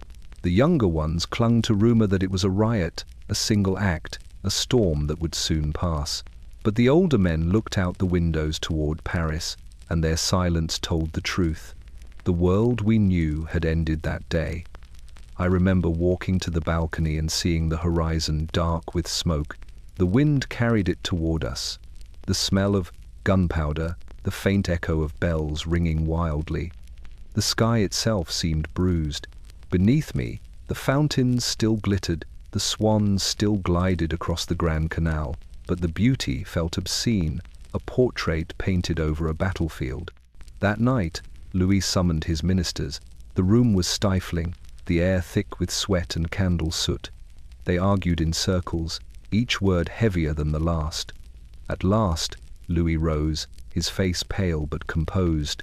"If the people wish to destroy the Bastille," he said, "then let them. Perhaps now they will be satisfied." He meant it as peace. But peace had already been buried in the rubble. When dawn came, Paris sent its message. Lafayette and his National Guard arrived at Versailles, their new tricolour banners fluttering like fresh scars. The colours blue, white and red gleamed against the morning light. A new flag for a new France. The old one, our France, was fading like smoke. Crowds began to gather at the gates, shouting not for bread this time, but for freedom. The word sounded strange in the air, raw, unfinished, dangerous. In their chants, I heard both hope and hatred. They cheered the destruction of the Bastille as if it were a beginning. And perhaps it was. That evening, as the bells of Paris tolled in celebration, I stood at the window of my chambers, my hands pressed to the cold glass. I could see torches flickering far away, little constellations of rebellion. The wind carried their song faintly across the fields, a hymn born from hunger, now aflame with purpose. Louis entered quietly behind me. He looked out at the same horizon, his expression unreadable. "They are free now," he said softly. "At last, they are free." But his voice broke on the final word.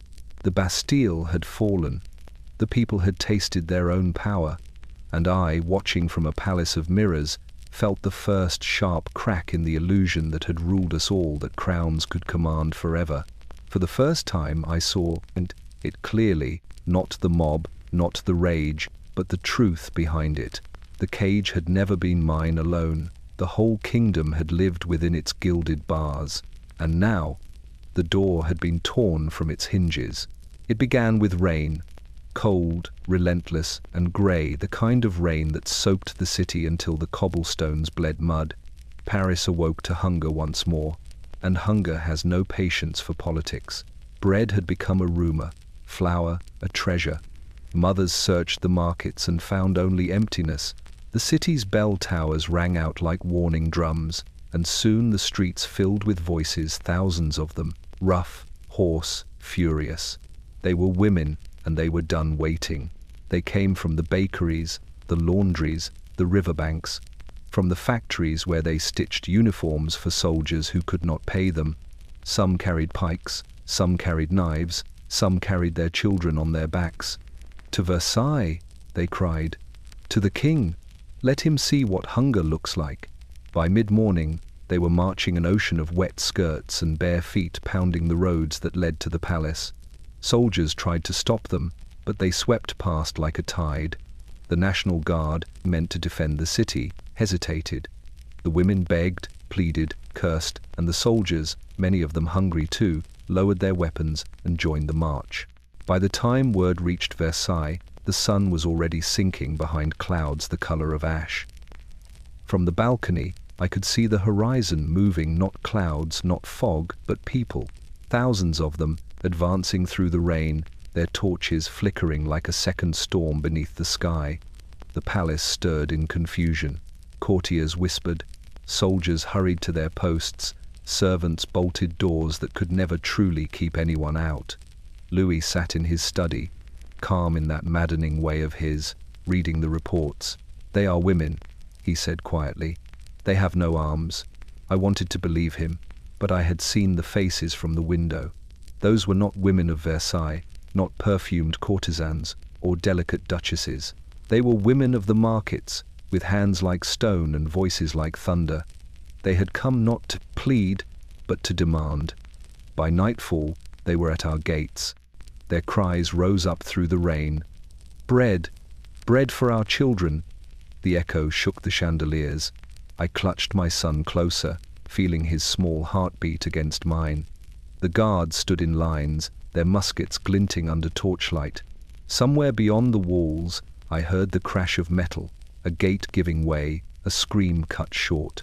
Then, the doors burst open. The mob flooded the courtyard. their faces pale with exhaustion, their eyes burning. They swarmed through the marble halls, shouting my name. The Austrian, where is she? Some carried banners, others carried the heads of guards on pikes. The air smelled of smoke and rain and blood. I was led away by my attendants, barefoot through corridors slick with mud. The children were crying, the noise was deafening. Somewhere I heard the guards firing shots, the echo swallowed by the roar of the crowd. I remember clutching the crucifix at my throat and praying not for my life, but that my children would not wake to see what their kingdom had become. When dawn came, the rain had stopped. The sky was pale, the air heavy. The mob had not left. They had camped in the gardens, their tents sprouting among the fountains and flower beds. Their cries had changed, no longer just hunger, but victory. The National Guard, led by Lafayette, arrived that morning. He convinced the crowd to allow me to appear before them. I stood on the balcony, my children beside me. Below, the sea of faces shimmered in the weak sunlight, thousands of eyes staring upward, unreadable. My knees trembled, but I bowed, as I had been taught since childhood. For a heartbeat, the noise stopped.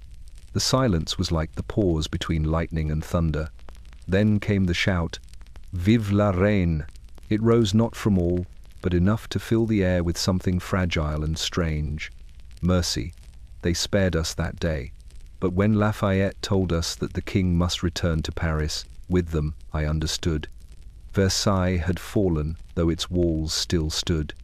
That night, as we packed what little could be carried, I looked back at the palace through the window of the carriage. The torches flickered in the gardens like dying stars. Rainwater glistened on the marble steps where blood had dried.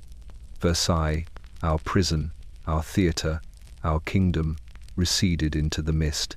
Ahead lay Paris, vast and waiting, its breath hot with revolution, and as the wheels began to turn, I held my children close and whispered, "Remember this sound. This is what history sounds like when the world decides it no longer needs its kings." Morning broke with the dull light of exhaustion. Versailles no longer belonged to us. The courtiers had scattered like leaves in a storm. The soldiers stood pale and silent at their posts. Outside the gates, the sea of humanity still churned tens of thousands of faces, wet from the night's rain, hollow from hunger, alive with fury. The smell of smoke clung to the air, mingled with the metallic scent of blood. I could hear them chanting from my chamber, to Paris with the king." Louis had not slept. He sat at the table with his ministers, his face drawn and grey. The Dauphin cried in the next room, his wails echoing down the marble halls. I wanted to comfort him, but I could not move. Fear had rooted me to my chair, heavy as stone. The walls of Versailles, once alive with laughter, music and light, now felt like the walls of a tomb. They said the mob wanted to see me, that only I could calm them. Lafayette himself came to my door, his uniform spattered with mud, his eyes weary.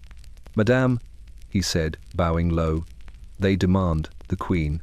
If you show yourself, perhaps they will be appeased." I stared at him. Appeased? They wish to kill me. He did not deny it. "They wish to see you," he repeated, softly. "It is all I can offer." I knew then that I had no choice.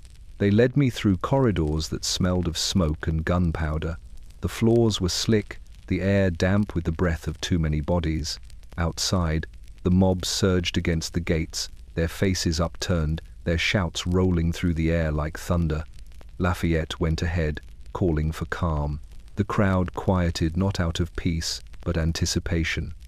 When I stepped onto the balcony, a wave of sound crashed against me, curses, sobs, jeers, cheers, all indistinguishable, all human. The cold morning air struck my face, sharp as glass.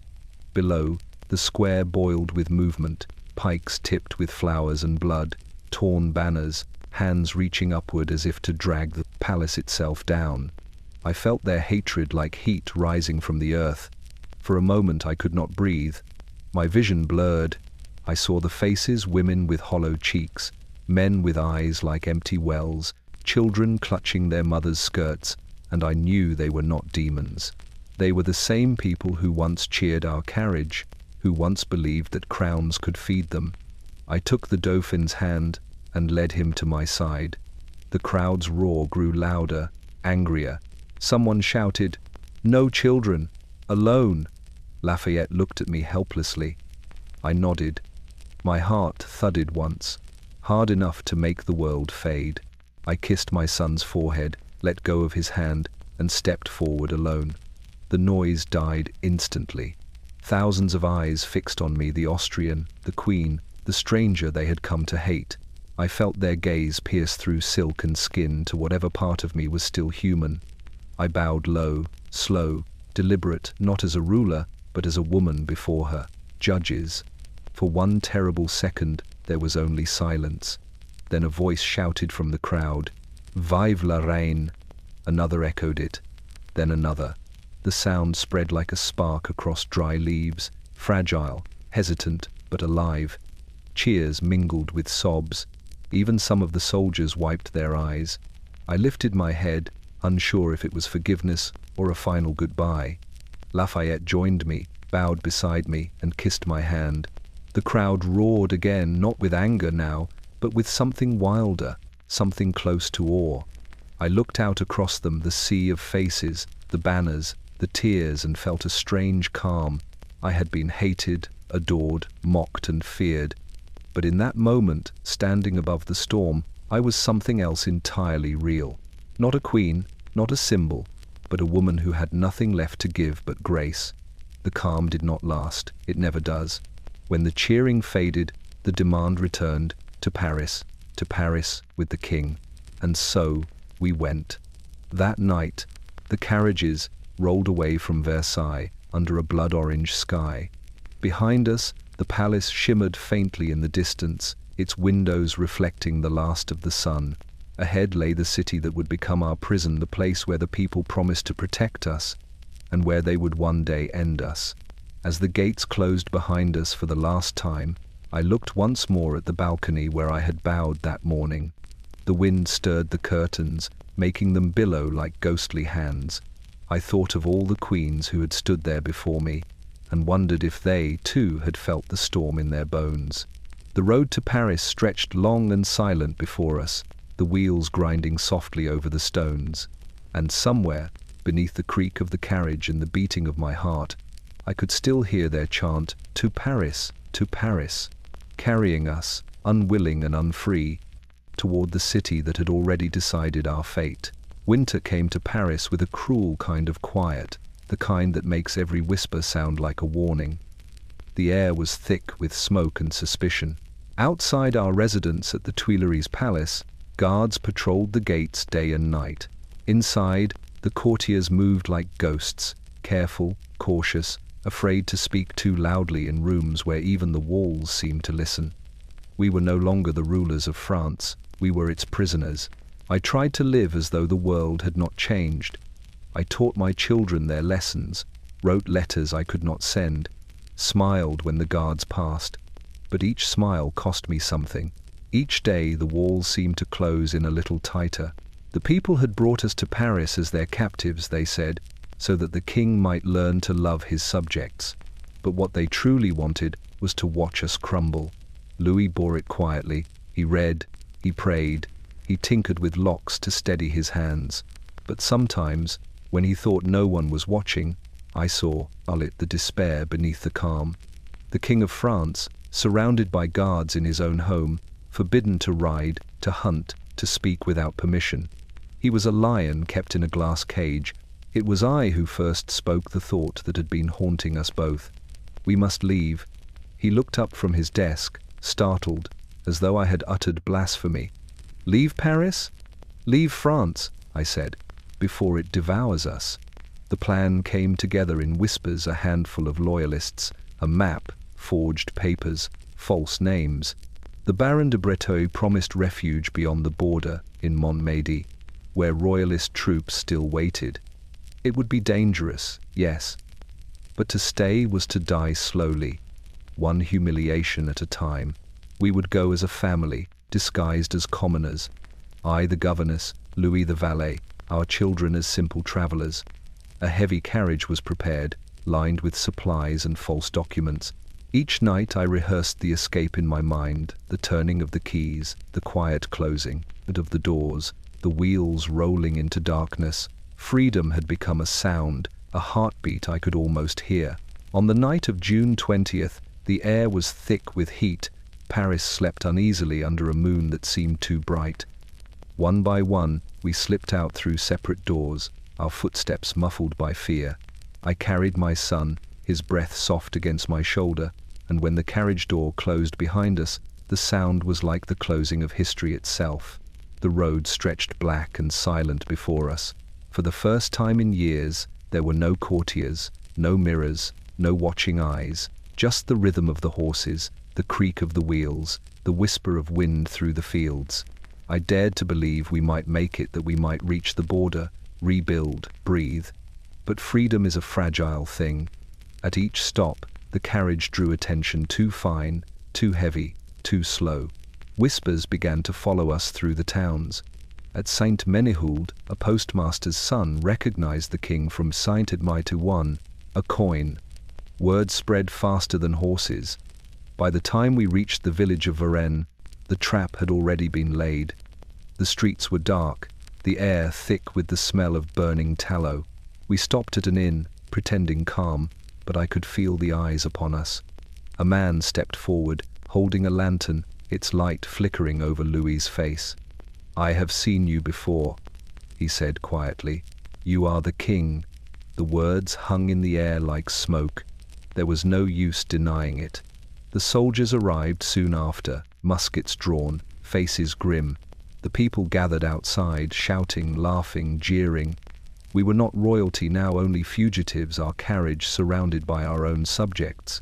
As dawn crept over the rooftops, they escorted us back the way we had come. The roads we had prayed would lead to freedom now led us home, or what was left of it. Along the way, people lined the streets to see the captured royals. Some spat, others wept, but most simply stared. When the towers of Paris appeared again on the horizon, my son stirred beside me. "Are we home, Mama?" he asked. I wanted to tell him yes. I wanted to tell him something kind, but the words would not come. We were not going home. We were being delivered back to our cage, the door now locked from the outside, the key thrown away by a nation that no longer believed in kings or queens, only ghosts of them. The road back to Paris was endless. The carriage wheels rattled through villages that had once bowed to us. But now the people lined the streets, not to cheer, to stare. They came out of fields and taverns, leaving their ploughs, their mugs, their prayers, to see us pass. Mothers held up their children so they might look upon the fallen royals. "There," they whispered, "that's the queen, the one who tried to flee." I kept my head high, though every breath burned with shame. The windows were open. They wanted us to be seen. Soldiers rode beside the carriage, muskets across their laps, their faces grim. Behind them, the crowd followed like a tide that would not turn. It was not an escort, it was a procession of accusation. Louis sat across from me, his hands folded, his gaze steady but distant. The children slept fitfully on my lap, unaware of what awaited us. I wished I could be as innocent as they were, unknowing, unbroken. But the noise outside told the truth. The shouts grew louder with each town. "Traitors! Austrian whore! Down with the king!" Once, a stone struck the carriage door, leaving a dent that echoed like a heartbeat. We stopped often for food, for horses, for breath. Each stop felt like a trial. The officials demanded to see our papers, their eyes lingering too long, their mouths twitching into half smiles of recognition. They did not bow, they did not call us majesty. We were already condemned, though no verdict had yet been spoken. At Saint Menehould, an old woman thrust a piece of stale bread through the carriage window. "For the little prince," she said, "he's still a child, no matter what you've done." Her kindness cut deeper than any insult. I thanked her, but my voice trembled. It was then I realized that mercy, too, can wound. When we reached the outskirts of Paris, the air changed. It smelled of smoke, tar, and fear. Bells rang, not for worship, but warning. The National Guard formed lines on either side of the streets, their uniforms soiled, their eyes averted. The city was silent, expectant, like a theater before the curtain rises. At the city gates, our carriage halted. Lafayette himself appeared, his face pale beneath his powdered wig. He saluted stiffly. "Majesty," he said, though the words sounded hollow, "you are under the protection of the National Assembly." Protection. That was the word they used. It meant prison. The journey through the city was slower still. Windows opened as we passed. Faces appeared in every shadow. Some spat, some wept, some watched in eerie stillness, as though witnessing a funeral procession. And perhaps they were. Paris had buried its faith long before that day. When we reached the Tuileries Palace, I almost didn't recognize it. The gardens were overgrown, the fountains dry, the gates swarming with soldiers. We were led inside through the servants' entrance, past walls streaked with soot. The rooms smelled of damp paper and disuse. This was no longer a royal residence, it was a cage made of marble and ghosts. They assigned guards to every door. We were forbidden to leave, forbidden to speak privately, forbidden even to draw the curtains without permission. Our world had shrunk to a handful of rooms, watched day and night. The same palace where we had once danced now echoed with the clank of boots and bayonets. That night, I stood by the window and looked out at the city. The streets glowed faintly under torchlight. Somewhere out there, people were still celebrating the fall of their monarchy. I imagined them laughing over wine, recounting how they had seen us return in disgrace. Louis came to stand beside me. His hand brushed mine, a gesture so small it broke my composure. "At least," he said softly, "we are together." Together, yes, but together in captivity. I pressed my forehead to the cold glass and watched the rain begin to fall thin, bitter drops striking the stone below. Paris was silent. Again, but the silence had changed. It was no longer the stillness before a storm, it was the stillness after, and I understood, with a heaviness that sank through bone and breath alike, that we had not been brought home at all. We had been brought to the waiting room of our own destruction. The day we entered Paris again was the day I stopped pretending that we were still a royal family. The carriage rolled slowly through the streets, the same streets that had once cheered us in glory. Now they were lined with faces carved from stone, men, women, and children, silent at first, then whispering, then jeering. The rain had turned to a fine mist that clung to everything, blurring the edges of the world, but not enough to soften their eyes. I could feel their hatred as plainly as the damp on my skin. They had come to see their captives, not their king and queen, not the symbols on their coins, but the flesh and blood reminders of everything that had gone wrong. The cries began as murmurs, traitors, then down with the Austrian, and finally the one word that struck hardest, mother. It was shouted not as pity, but accusation, as if I had personally starved every child in the crowd. The guards surrounding our carriage shifted uneasily.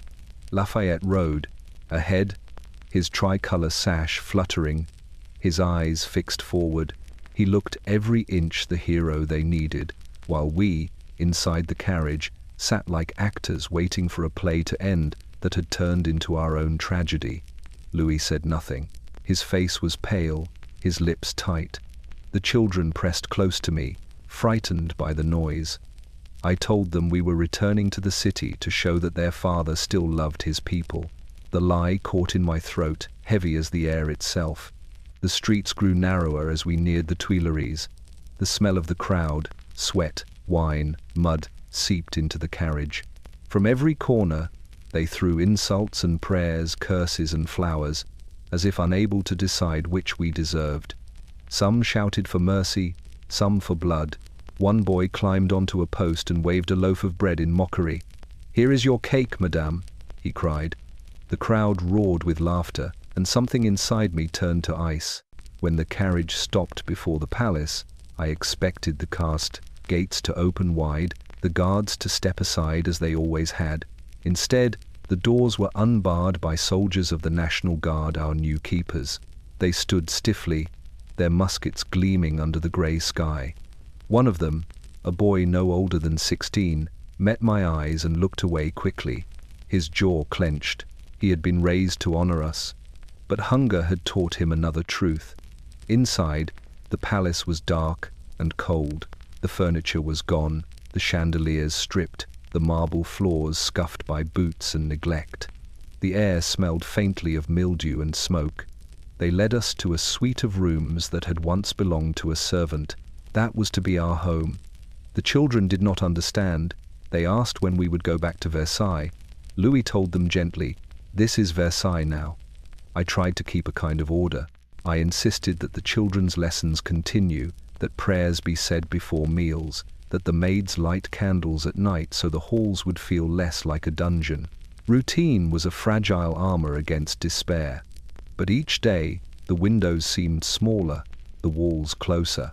At night, I could hear the faint hum of the city outside. Not music, not laughter, but the murmur of unrest, like the sea gnawing at the shore.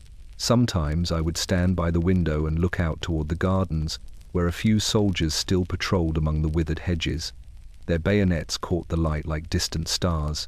Beyond them, Paris stretched endlessly, a living thing that no longer recognized us. The people had wanted their king to come closer. Now that he had, they wanted him gone. That evening, as the lamps were lit, Louis sat at the small writing desk by the window, the same one he used at Versailles. He dipped his pen in ink, hesitated, then wrote a few simple words in the journal he kept. "The people brought us here. May God forgive them." I watched him in silence. Outside, the last of the light faded behind the rooftops. I thought of the long road we had traveled, of the rain, the jeers, the laughter. We had returned to Paris as prisoners in our own kingdom, and though the doors still opened and the guards still bowed, the truth was clear. The monarchy had returned to its capital not as a symbol of glory, but as a relic, awaiting burial. And yet, that night, as the bells of Notre Dame tolled faintly through the mist, I whispered to my children the same lie I had told myself since the march began. All will be well. But the sound of the bells seemed to answer back low, mournful, unrelenting, that the world had already begun to move on without us. The Tuileries was never meant to hold kings. The walls were damp, the ceilings low, and the corridors narrow enough that footsteps echoed like whispers of accusation. It had been a royal residence once, long ago, but by the time we arrived, it had become something else entirely, a place where the past lingered and the present suffocated. Versailles had been our stage, bright and cruel. The Tuileries was our cell. At first, the guards were courteous, even apologetic. They saluted the king, bowed to me, brought us our meals with mechanical politeness. But beneath their composure was a kind of watchfulness, the gaze of men told to see everything. Every door had a sentry. Every key was kept by someone else's hand. When I wrote letters, I knew they were read. When I spoke, I knew I was overheard. Even the children's laughter could not rise above the sound of boots in the hallway. Our days followed a ritual that mocked the life we had once lived. In the mornings, the king met with his ministers, those who still dared to come, in a small, bare room with cracked plaster and a single window. In the afternoons, we walked briefly in the gardens, under the gaze of hundreds. The Parisians came to see us as they might visit a curiosity in a museum, the last of a dying species behind glass. They called it the family of the nation. They said we were free to live, so long as we did not leave, free to eat, so long as the people provided the bread, free to speak, so long as our words pleased the crowd. Even freedom had been rewritten. At first, I tried to make the palace livable. I had the rooms cleaned, the curtains replaced, the furniture polished, but no amount of lace or gold could disguise the truth. The air smelled of mildew and ink, the scent of things decaying slowly. The mirrors had gone dark from neglect. When I caught my reflection, I hardly recognized the woman staring back. My face had grown thin, my hair streaked with gray. I had been a queen, surrounded by mirrors once. Now they showed me only the outline of my own disappearance. The children were the only light left. Marie-Thérèse studied diligently, her manners impeccable, even in captivity. The Dauphin, though small, was clever and curious, asking why the guards never smiled and why the crowds shouted outside our gates. I told him that the people were merely restless, that they would remember their love for the king soon. But deep down, I feared they already had, only it was not love they remembered, but hunger. Sometimes Louis would try to reassure me. He would take my hand and speak softly of reform, of reconciliation, of reason. "If I sign their decrees, they will see I mean them no harm," he said.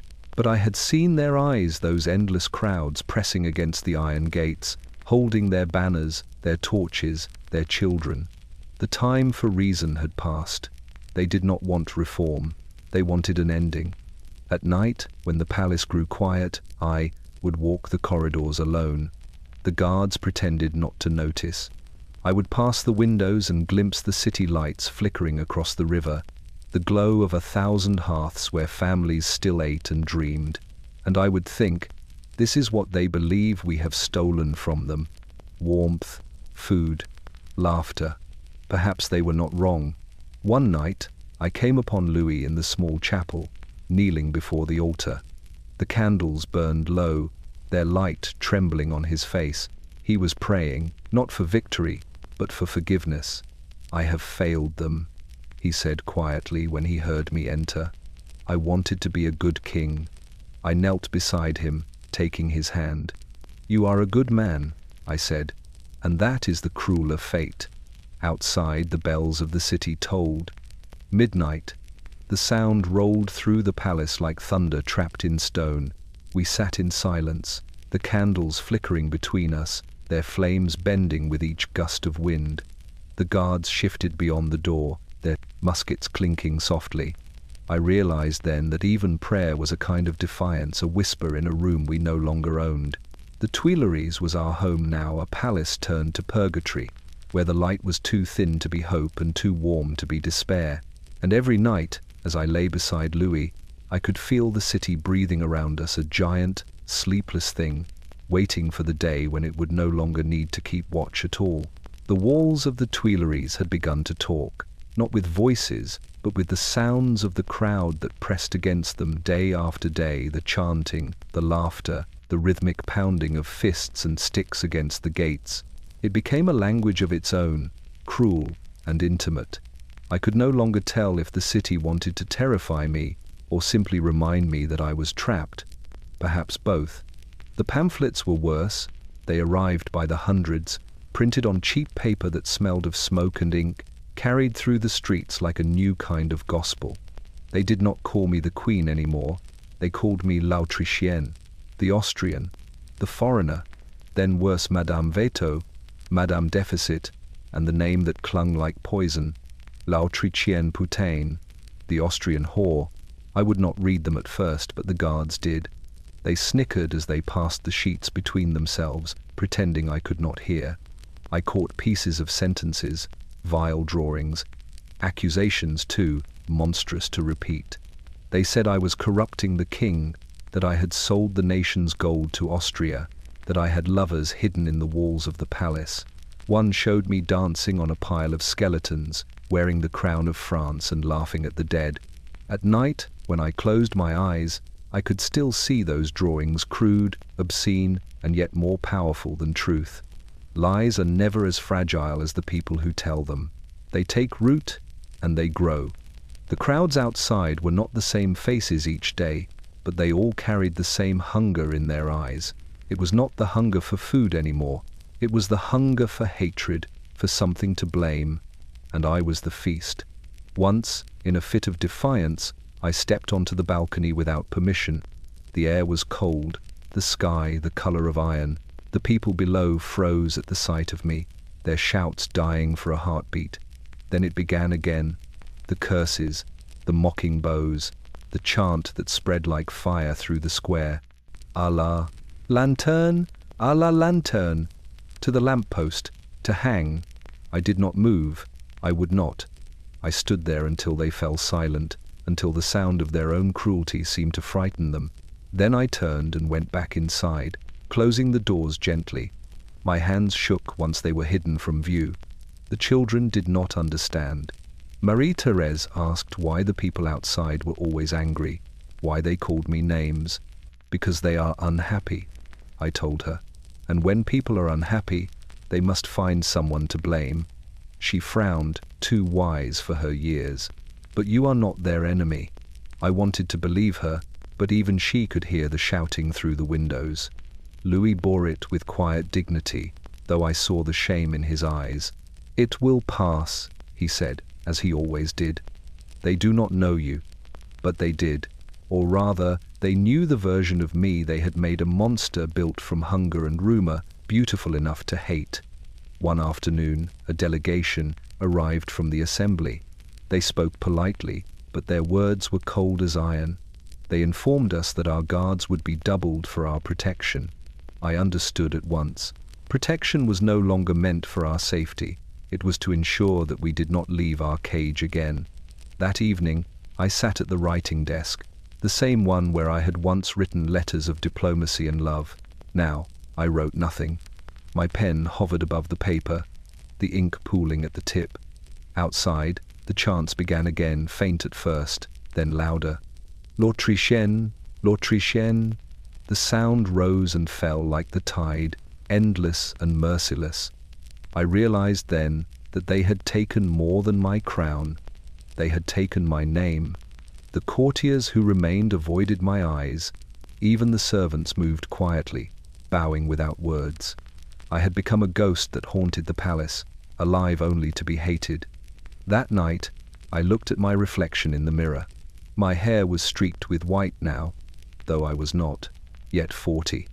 My face had grown thin, my eyes hollow. The woman who stared back at me was no longer the Queen of France. She was the embodiment of everything France despised, and yet, as I studied her, a strange calm filled me. They had stripped away my titles, my power, my illusions, but what remained could not be taken. I was still a mother, I was still a wife, I was still myself. Let them call me the Austrian whore, I thought. History will call me something else. Outside, the chanting faded into the night, replaced by the slow, steady toll of church bells. I blew out the candle, and in the darkness, the silence was almost merciful. Winter returned, harsh and colorless. The Seine froze along its edges, and the streets of Paris filled with smoke from fires too small to warm anyone. In that frozen city, the King of France, once the living symbol of divine order, was to stand before his own people and answer for his life. The assembly called it justice. To us, it was theater, with death already written into the script. The morning they came for him, Louis dressed himself carefully. He chose a plain brown coat and a white cravat, his movements steady, deliberate. I watched him tie the knot with hands that did not tremble. "You should rest," I whispered. He smiled faintly, as if amused by the idea of sleep. "When one is judged by a nation, my dear, one does not rest, one listens." He left with the guards before dawn, the sound of his boots fading down the corridor like a heartbeat receding into the dark. When the door closed behind him, the silence pressed in until I thought I would scream.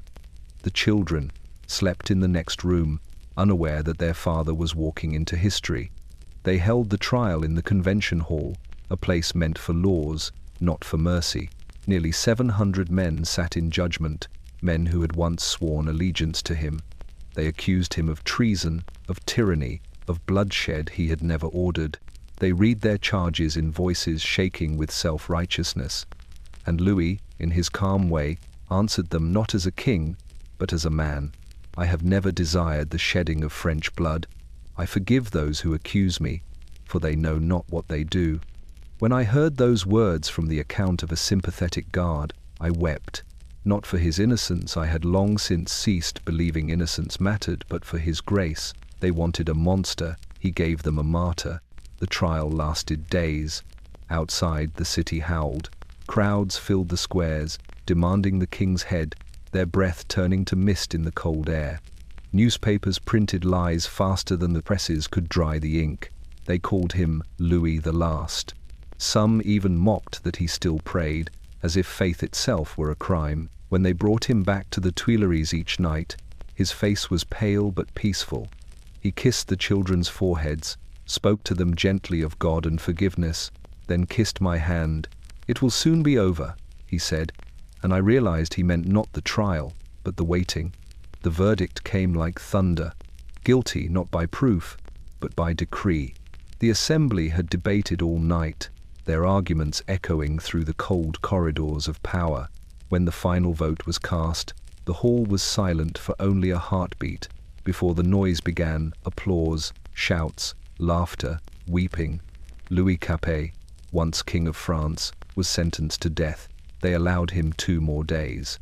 Those final hours were unbearable in their quietness.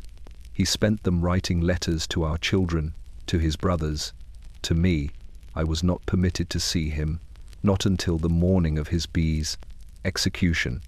The guards claimed it was for order, but I knew it was cruelty disguised as discipline. They feared what mercy might do to their cause. That night, I sat by the window and watched the snow fall across the city. Paris glowed faintly beneath it, the lamps flickering like dying stars. Somewhere, beyond the roofs and the river, Louis was praying for the souls of those who would kill him. At dawn, the bells began to ring. They tolled not for a king, but for a man walking toward his death. The children stirred, their eyes wide with fear, though I had said nothing. When the cannon fired a single, hollow sound, the world seemed to stop. The guard who delivered the message did not meet my eyes. "It is done," he said simply. I did not scream, I did not faint. I sat very still, my hands folded in my lap, feeling nothing at all. Outside, the crowd cheered.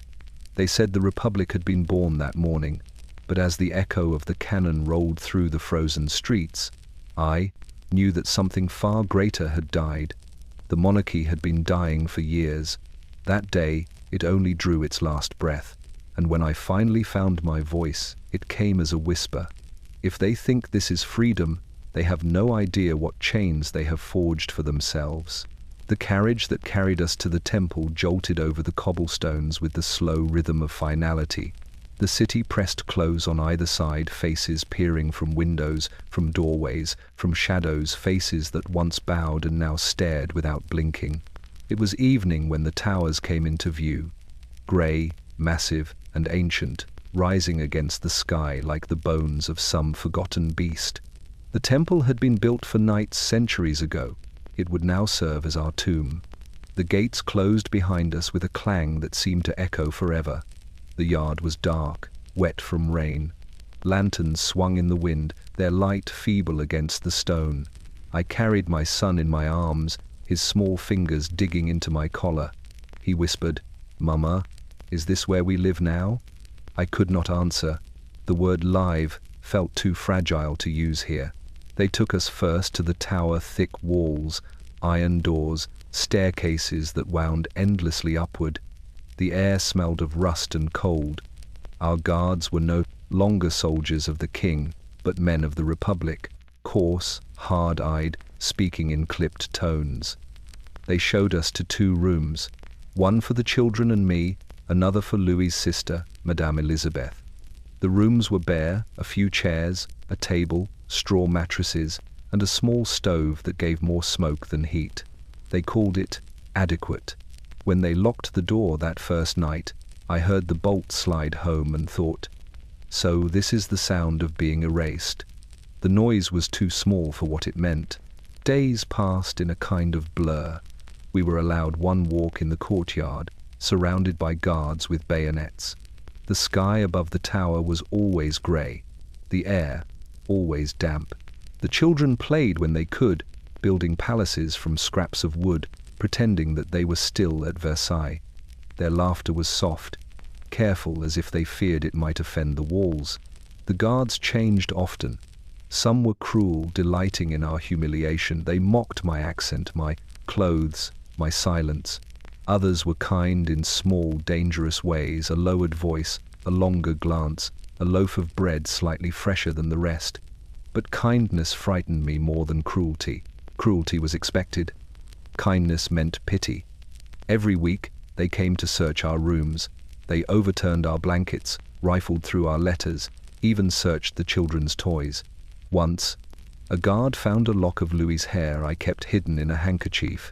He looked at it for a long moment, then handed it back without a word.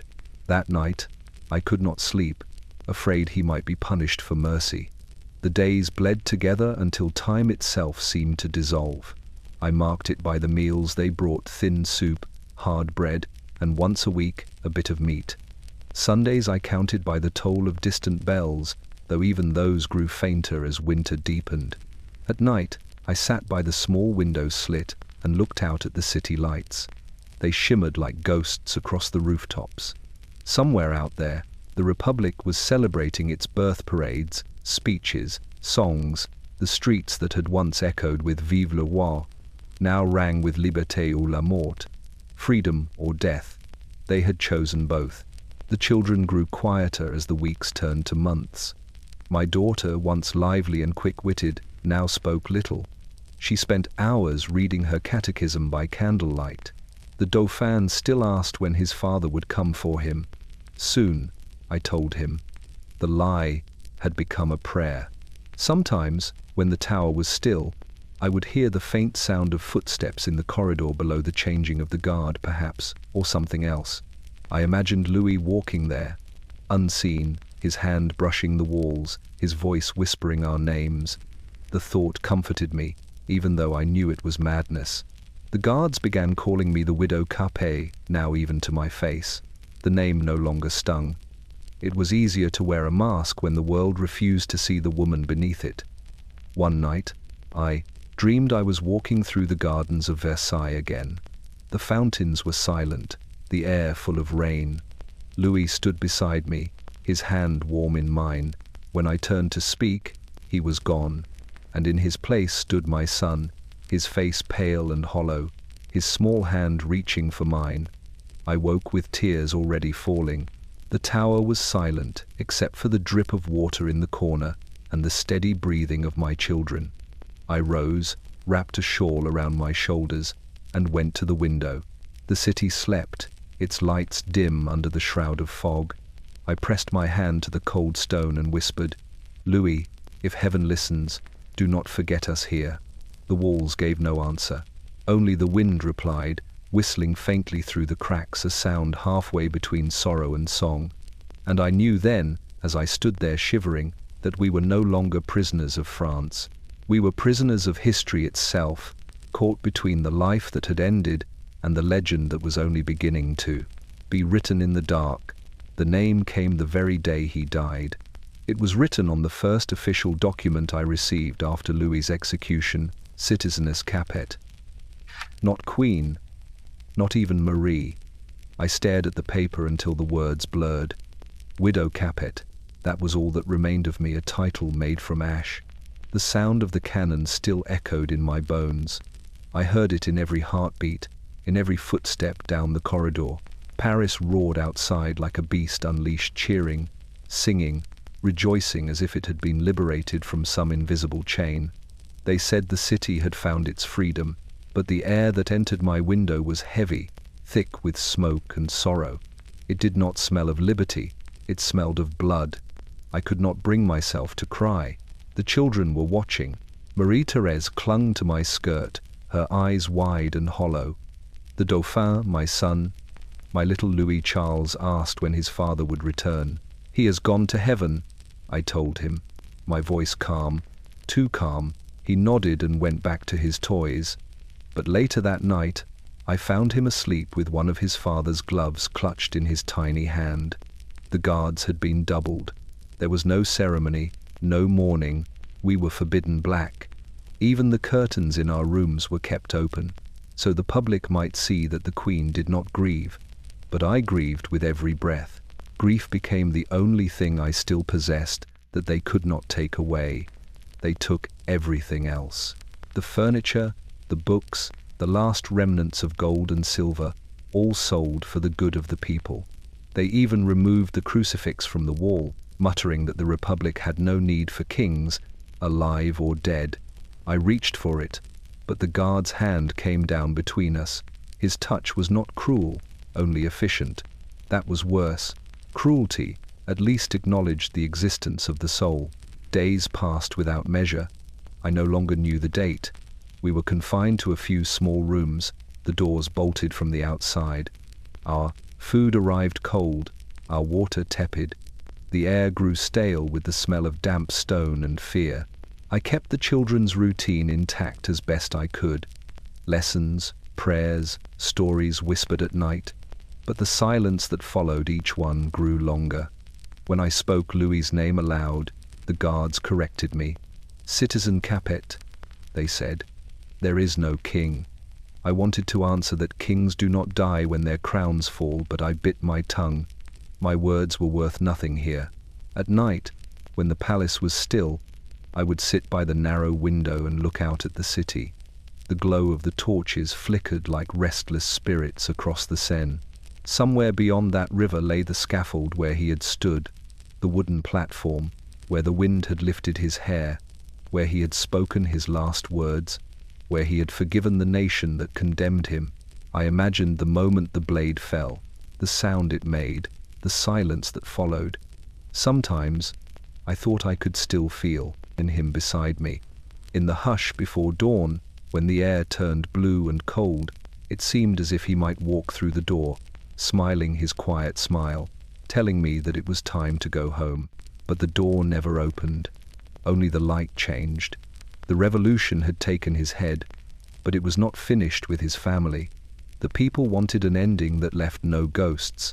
They wanted to erase us not just from power, but from memory. I could hear it in their voices outside the palace, the songs they sang about the widow Capet, the jokes about the Austrian witch who mourned in silk. They thought the crown had fallen, but I knew better. The crown had not fallen. It had been buried deep beneath the city that now danced on its grave. One night as I lay awake, I whispered to the dark, "They will forget your name, Louis, but they will never forget what they have done to you." And in that thought, I found my first taste of vengeance, not of blood, but of remembrance. For memory, once awakened, cannot be executed. It lingers, it haunts, and in time, it becomes stronger than any king. It happened quietly, almost politely, the way death sometimes enters a room without knocking. They came one morning in June, when the air inside the temple was thick with the first breath of summer. The guards' boots clanged on the stairs, their voices low and formal. I knew before they even spoke. There is a certain tone men use when they come to take something they do not intend to return. The door opened, and 4 of them entered. Their uniforms were worn, their tricolor cockades faded. The tallest one, the officer in charge, bowed stiffly. "By order of the Commune," he said, "the young Louis Charles Capet is to be separated from his mother and placed in the care of a tutor loyal to the Republic." For a moment, I did not understand the words. They floated through the air like smoke. Unreal. "Separated," I repeated. "He is a child. It is for his education," the officer said, eyes fixed on the floor. "He must be taught to love the Republic." My daughter let out a sob. My sister-in-law whispered a prayer. The guards shifted uncomfortably. Only my son was silent. He looked up at the men with wide, frightened eyes, clutching the hem of my dress. "I don't want to go, Mama," he said. I gathered him into my arms, holding him so tightly I could feel his heartbeat racing against my chest. "You will not go," I whispered. "They cannot take you from me." "But they could," the officer signaled to his men. 2 stepped forward. My sister and daughter tried to block them, but one of the guards shoved them aside. "You will make this worse," he muttered. I felt hands on my shoulders, pulling me backward, prying my son's small fingers from my sleeve one by one. He began to cry, calling my name again and again, until his voice became hoarse. When the door closed behind them, the sound was like a blade drawn through my heart. For hours, I sat where they had left me, staring at the empty chair in the corner, the one he used for his lessons. His toys still lay scattered on the table. A wooden horse, a small carved soldier, the beginnings of a house he had been building from scraps of paper and twine. The silence in that room was unbearable. It was not the quiet of peace, but of absence, the void that follows something torn away. They kept him somewhere else in the tower, but I rarely saw him. I could sometimes hear footsteps above us, faint and quick, and once or twice a muffled cough that I knew too well. Once, late at night, I heard him crying through the walls. His voice was small, confused, calling for me. I pressed my ear to the cold stone and whispered back, though I knew he could not hear, "I am here, my love, always here." Weeks passed. The guards said nothing. The man they had appointed as his keeper, a cobbler named Simon, was said to be cruel, a drunkard loyal to the revolution.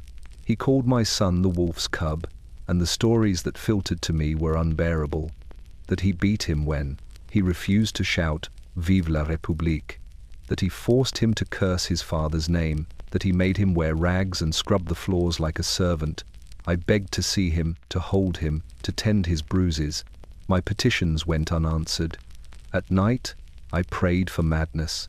I prayed that God would let me forget his voice, his face, his laughter. But memory was the only thing the revolution could not confiscate. I saw him everywhere, in the shadow of the candlelight, in the fold of the blanket, in the faint smell of bread that lingered after supper. Once, when a guard brought our meal, I asked him if he had seen the boy. The man hesitated. "He is quiet now," he said finally, his eyes darting away. That was all he would tell me. Quiet. I knew then that they were killing him, not quickly, but slowly, one day at a time, stripping him of warmth, of hope, of love. A child can survive hunger and fear, but not the absence of gentleness. That night, I tore a piece of cloth from my gown and folded it into a small square.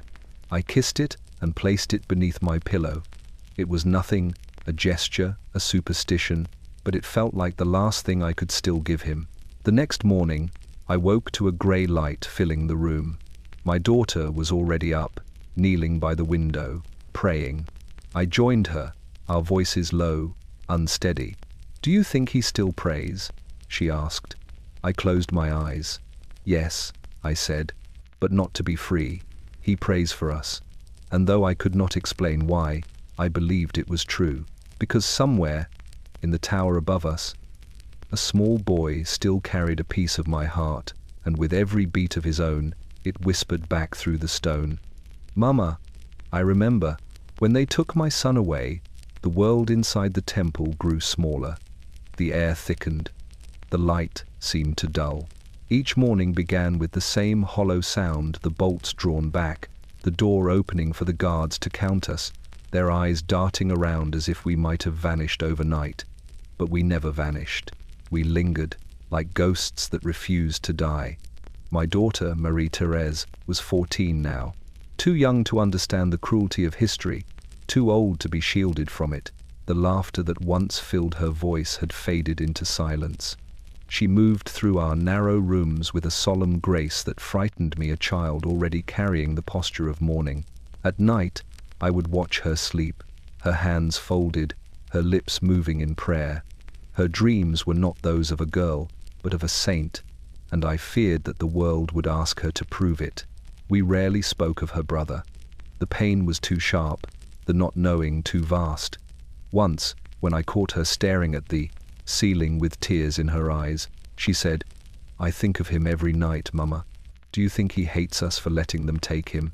I took her hands in mine, my throat burning with words I could not say. "No," I whispered. "He knows we would have died to keep him." She nodded, but her eyes did not believe me. Children can always tell when comfort is only a disguise for despair. Outside, Paris roared and groaned like a storm that would never end. We could hear it even through the walls, the distant cheers when another noble met the guillotine, the drunken songs of the guards below, the chants of the mobs calling for my name. The city was devouring itself, yet somehow still hungry. Madame Elizabeth, my sister-in-law, remained my solace. Her faith was unbroken, her gentleness untouched by the world's brutality. Each morning, she led us in prayer, her voice clear and steady. "We must forgive them," she told me once. "They do not know what they destroy." I wanted to believe her, but forgiveness is a gift that can only be given by those who still possess something to give. And I was empty. The guards changed often, but cruelty became routine. They mocked my accent, my silence, my prayers. One morning, when I was reading aloud from the Psalms, one of them laughed. "Does your God not bleed, widow Capate?" he sneered. I looked up at him and said quietly, "Yes, he bleeds for you too." He said nothing after that, but the next day our candles were taken away. The nights were the hardest. The tower creaked and sighed, the air freezing as soon as the fire died. Marie-Thérèse slept close to me, her head resting on my arm. Sometimes she would wake crying, whispering for her father, her brother, her God. I would hold her until she slept again, humming a lullaby I barely remembered from Vienna, the one my own mother had sung to me long ago. The melody trembled, fragile as breath. Once, a kind guard, a boy no older than my daughter, brought us a crust of sweet bread hidden beneath his coat. "For the little one," he said, nodding toward her. I thanked him, though my gratitude felt like betrayal. The next day, he was gone. We never saw him again. Weeks passed into months. The seasons outside changed, but inside, time was only a rumor. My daughter grew thinner. Her dresses no longer fit, her cheeks hollowed, her eyes too large for her face. Yet when she smiled those rare, fleeting moments, she looked almost like the child she had been before the storm. One evening, as I brushed her hair by candlelight, she turned to me and asked, "Mama, do you still believe God sees us?"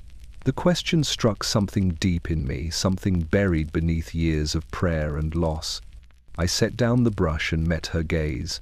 "Yes," I said softly, "but he sees us the way the night sees the stars. From far away." She nodded slowly, understanding too much. The candlelight shimmered on her tears, but she did not let them fall. Later that night, when she slept, I wrote a small prayer on a scrap of paper and hid it inside the lining of her dress. May she live to see the sun rise again. The world outside no longer believed in grace, but I still did for her. My time was nearly gone. I could feel it in the heaviness of my limbs, the way the guards avoided my eyes. But my daughter was still a child, still the last heartbeat of what we once were. If history would forget me, let it at least remember her, the daughter of sorrow, the last flame of a world turned to ash. The air in the temple that winter was thick with damp and despair.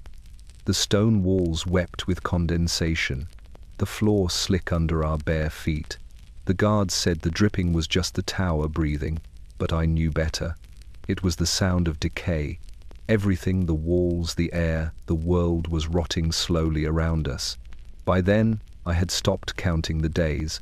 Time had dissolved into a grey blur of sameness. The guards changed faces, but never expressions. Our meals shrank to thin broth and crusts of bread so hard they cut the mouth. The light through the window slit came later each morning, weaker each day, as if the sun had forgotten how to rise over our prison. Marie-Thérèse still prayed each night before sleep, kneeling beside our narrow bed, her voice trembling with hope I could no longer share. "God is watching," she whispered, as though reminding me. I wanted to believe her. But God had watched Louis die, and still the blade fell. He had watched my son taken, my name cursed, my family erased. If he watched, it was only as one watches a storm destroy a field, powerless to stop it, resigned to its violence. The silence between us grew heavier. We no longer spoke of my son. We no longer spoke of the past at all. We spoke only of what must be done each day. The lessons, the prayers, the mending of clothes, the small motions that kept despair at bay. Survival became its own kind of faith. But at night, when the guards' footsteps faded, the silence became unbearable. The tower moaned in the wind, the walls expanding and contracting like lungs. The candlelight flickered weakly, its flame guttering in the draughts that crawled through the cracks in the stone. I would sit awake long after Marie-Thérèse had fallen asleep, listening to the slow breathing of my child, the steady drip of water, the endless ticking of death drawing nearer. It was on one of those nights that they brought me paper. "You may write your confession," the guard said. His voice was flat, his eyes unreadable. He handed me a quill and a single sheet, its corners damp. "My confession?" I asked. "Your crimes," he said. "The tribunal will expect remorse."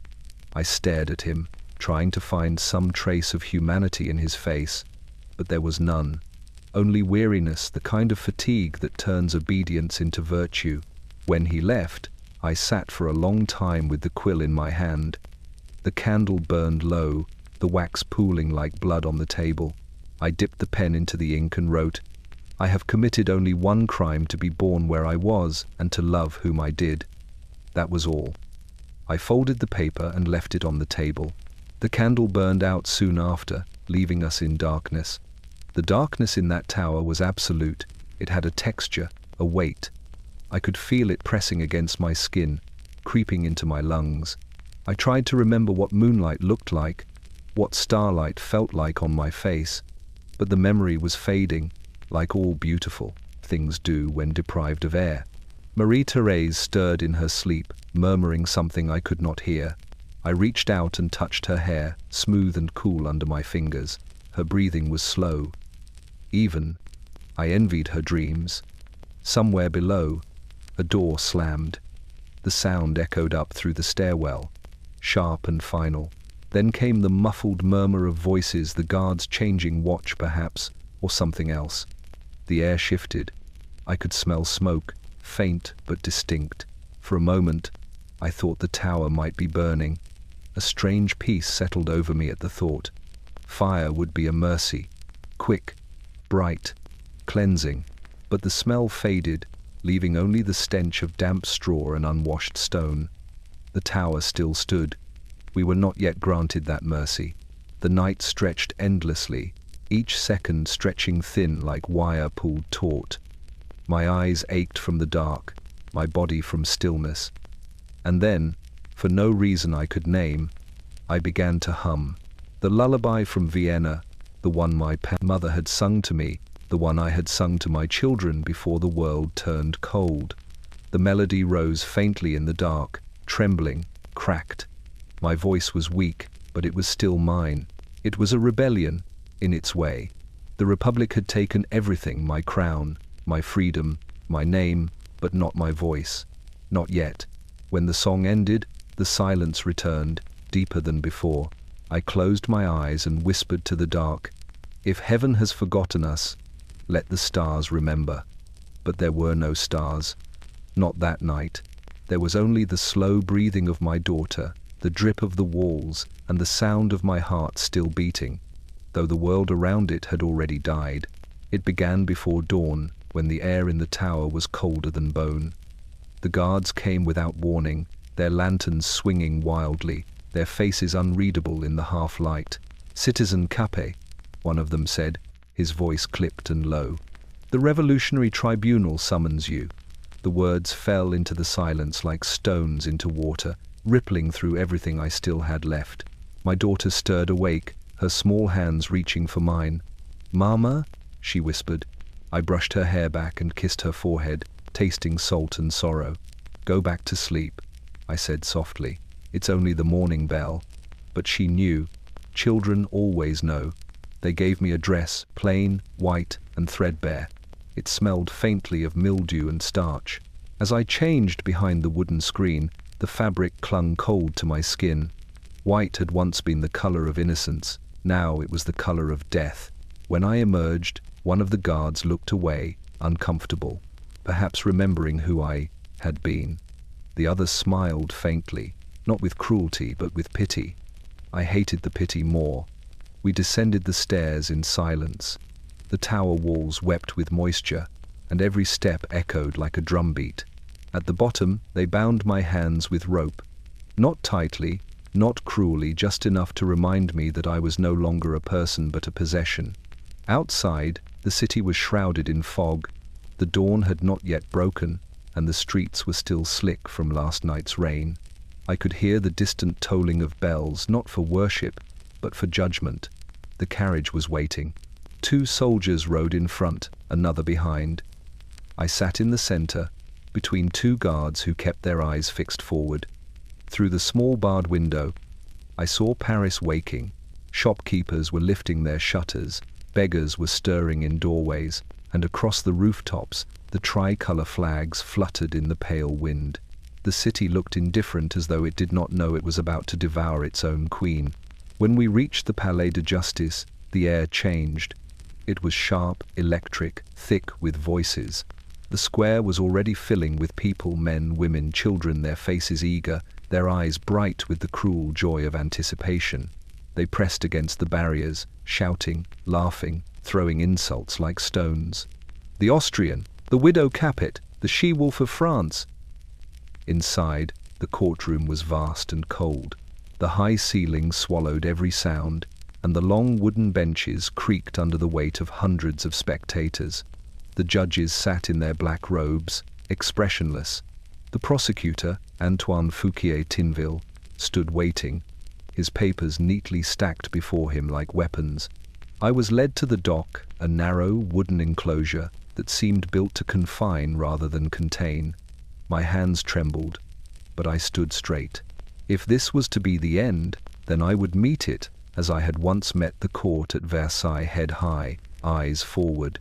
The accusations were, read aloud, treason, conspiracy, immorality. They spoke of secret letters to Austria, of plots against the Republic, of money squandered while the people starved. I listened, silent, as the list grew longer.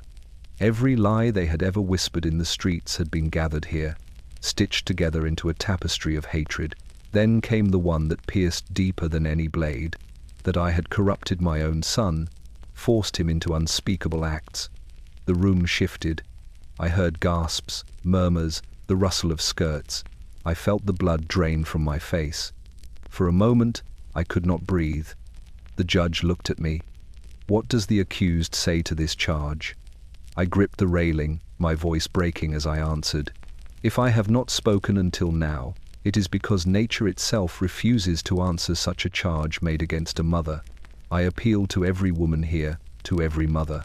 A silence fell over the court, deep and sudden. Even those who hated me looked away. I saw one of the female spectators begin to cry.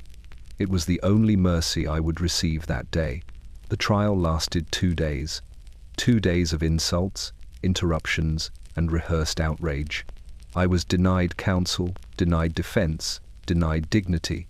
When they finally read the verdict, there was no surprise. Guilty of all charges. The words rolled off the judge's tongue like ashes. Marie Antoinette, called Widow Capet, he said, is condemned to death by guillotine. The courtroom erupted in cheers. The crowd stamped their feet, shouting for blood. Through it all I remained still, staring at the judge who would not meet my eyes. As they led me away, I thought of my daughter, still asleep in the tower, of her hands clutching the blanket, of her last whispered, "Mama." I wondered if they would tell her the truth or another lie. When the door closed behind me, the world seemed very quiet, too quiet. The only sound was the steady rhythm of my own heartbeat, reminding me that I was still alive, but not for long. Outside, the fog had lifted. The sun had begun to rise over Paris, pale and cold, the color of steel. The day of my death had dawned. They led me to a small cell beneath the courthouse, a room that smelled of damp stone and old tears. A single candle flickered in the corner, its light trembling against the walls. The guards shut the door, leaving me alone with the sound of dripping water and the faint murmur of the crowd above. Somewhere beyond those walls, people were celebrating, drinking, laughing, singing songs about my death before it had even come. France was feasting on my name, and I could almost feel their teeth. They gave me no bed, only a wooden bench and a thin blanket. I sat there in the half-dark, my wrists raw from the ropes, my mind a whirl of faces. Louis, my son, my daughter, my mother, each one appearing and vanishing like ghosts behind glass. I had not cried during the trial. I would not give them that. But now, alone, I wept not for my life, but for the memory of it. After some hours, or perhaps only minutes, for time had lost meaning, the door opened. A figure entered, cloaked in shadow. He wore no uniform, only a dark coat and the tri-colored cockade that marked him as one of them. He carried papers, folded neatly under his arm. His voice, when he spoke, was quiet, almost gentle.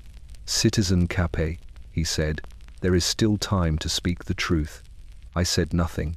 He stepped closer, the candlelight catching the edge of his face, young, pale, and tired. "You are condemned," he continued, "but confession may ease the conscience, perhaps even grant you a priest." I lifted my head and met his gaze. "You wish me to confess lies to ease your own?"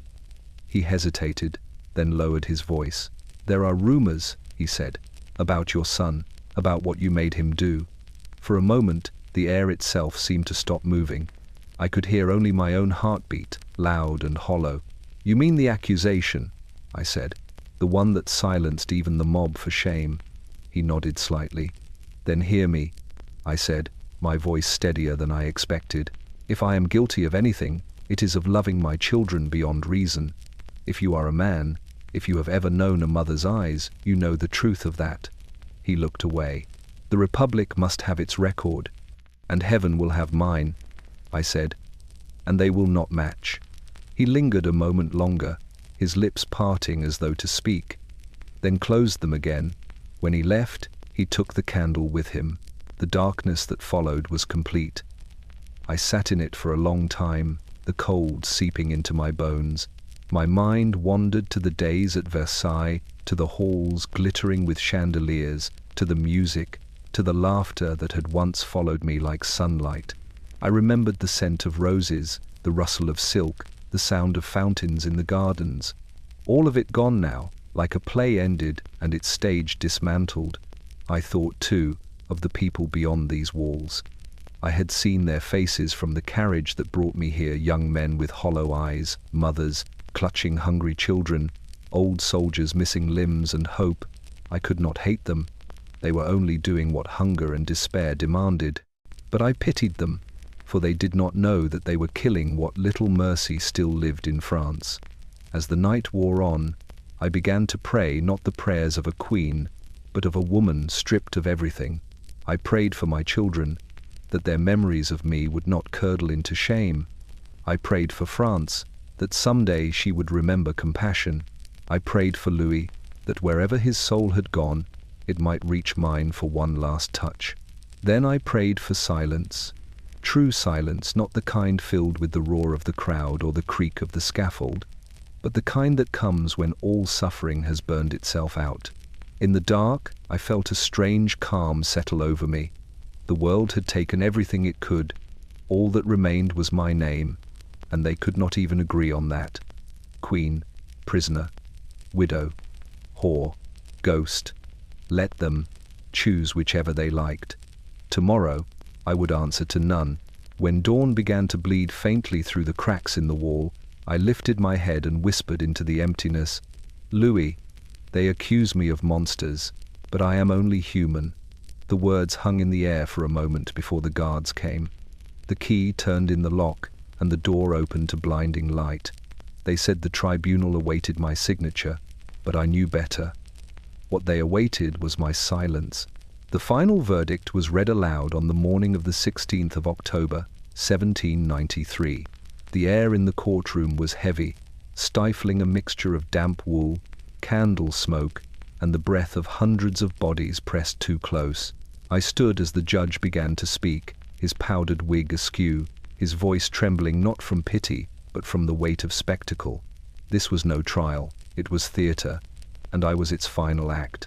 "Marie Antoinette, called the widow Capet," he said, his words deliberate, rehearsed, "for the crimes of high treason against the French nation, the corruption of your son, and conspiracy with the enemies of liberty, the tribunal condemns you to death. You shall be executed tomorrow, by guillotine, in the Place de la Révolution." A roar went through the hall. Some clapped, some laughed, and others wept. The sound rose to the ceiling, and broke apart like thunder. I felt it wash over me, but it could not touch me. The part of me that once feared them had already died. The guards led me away through a side corridor. The noise behind me faded, replaced by the slow rhythm of boots on stone. Each step echoed like a heartbeat.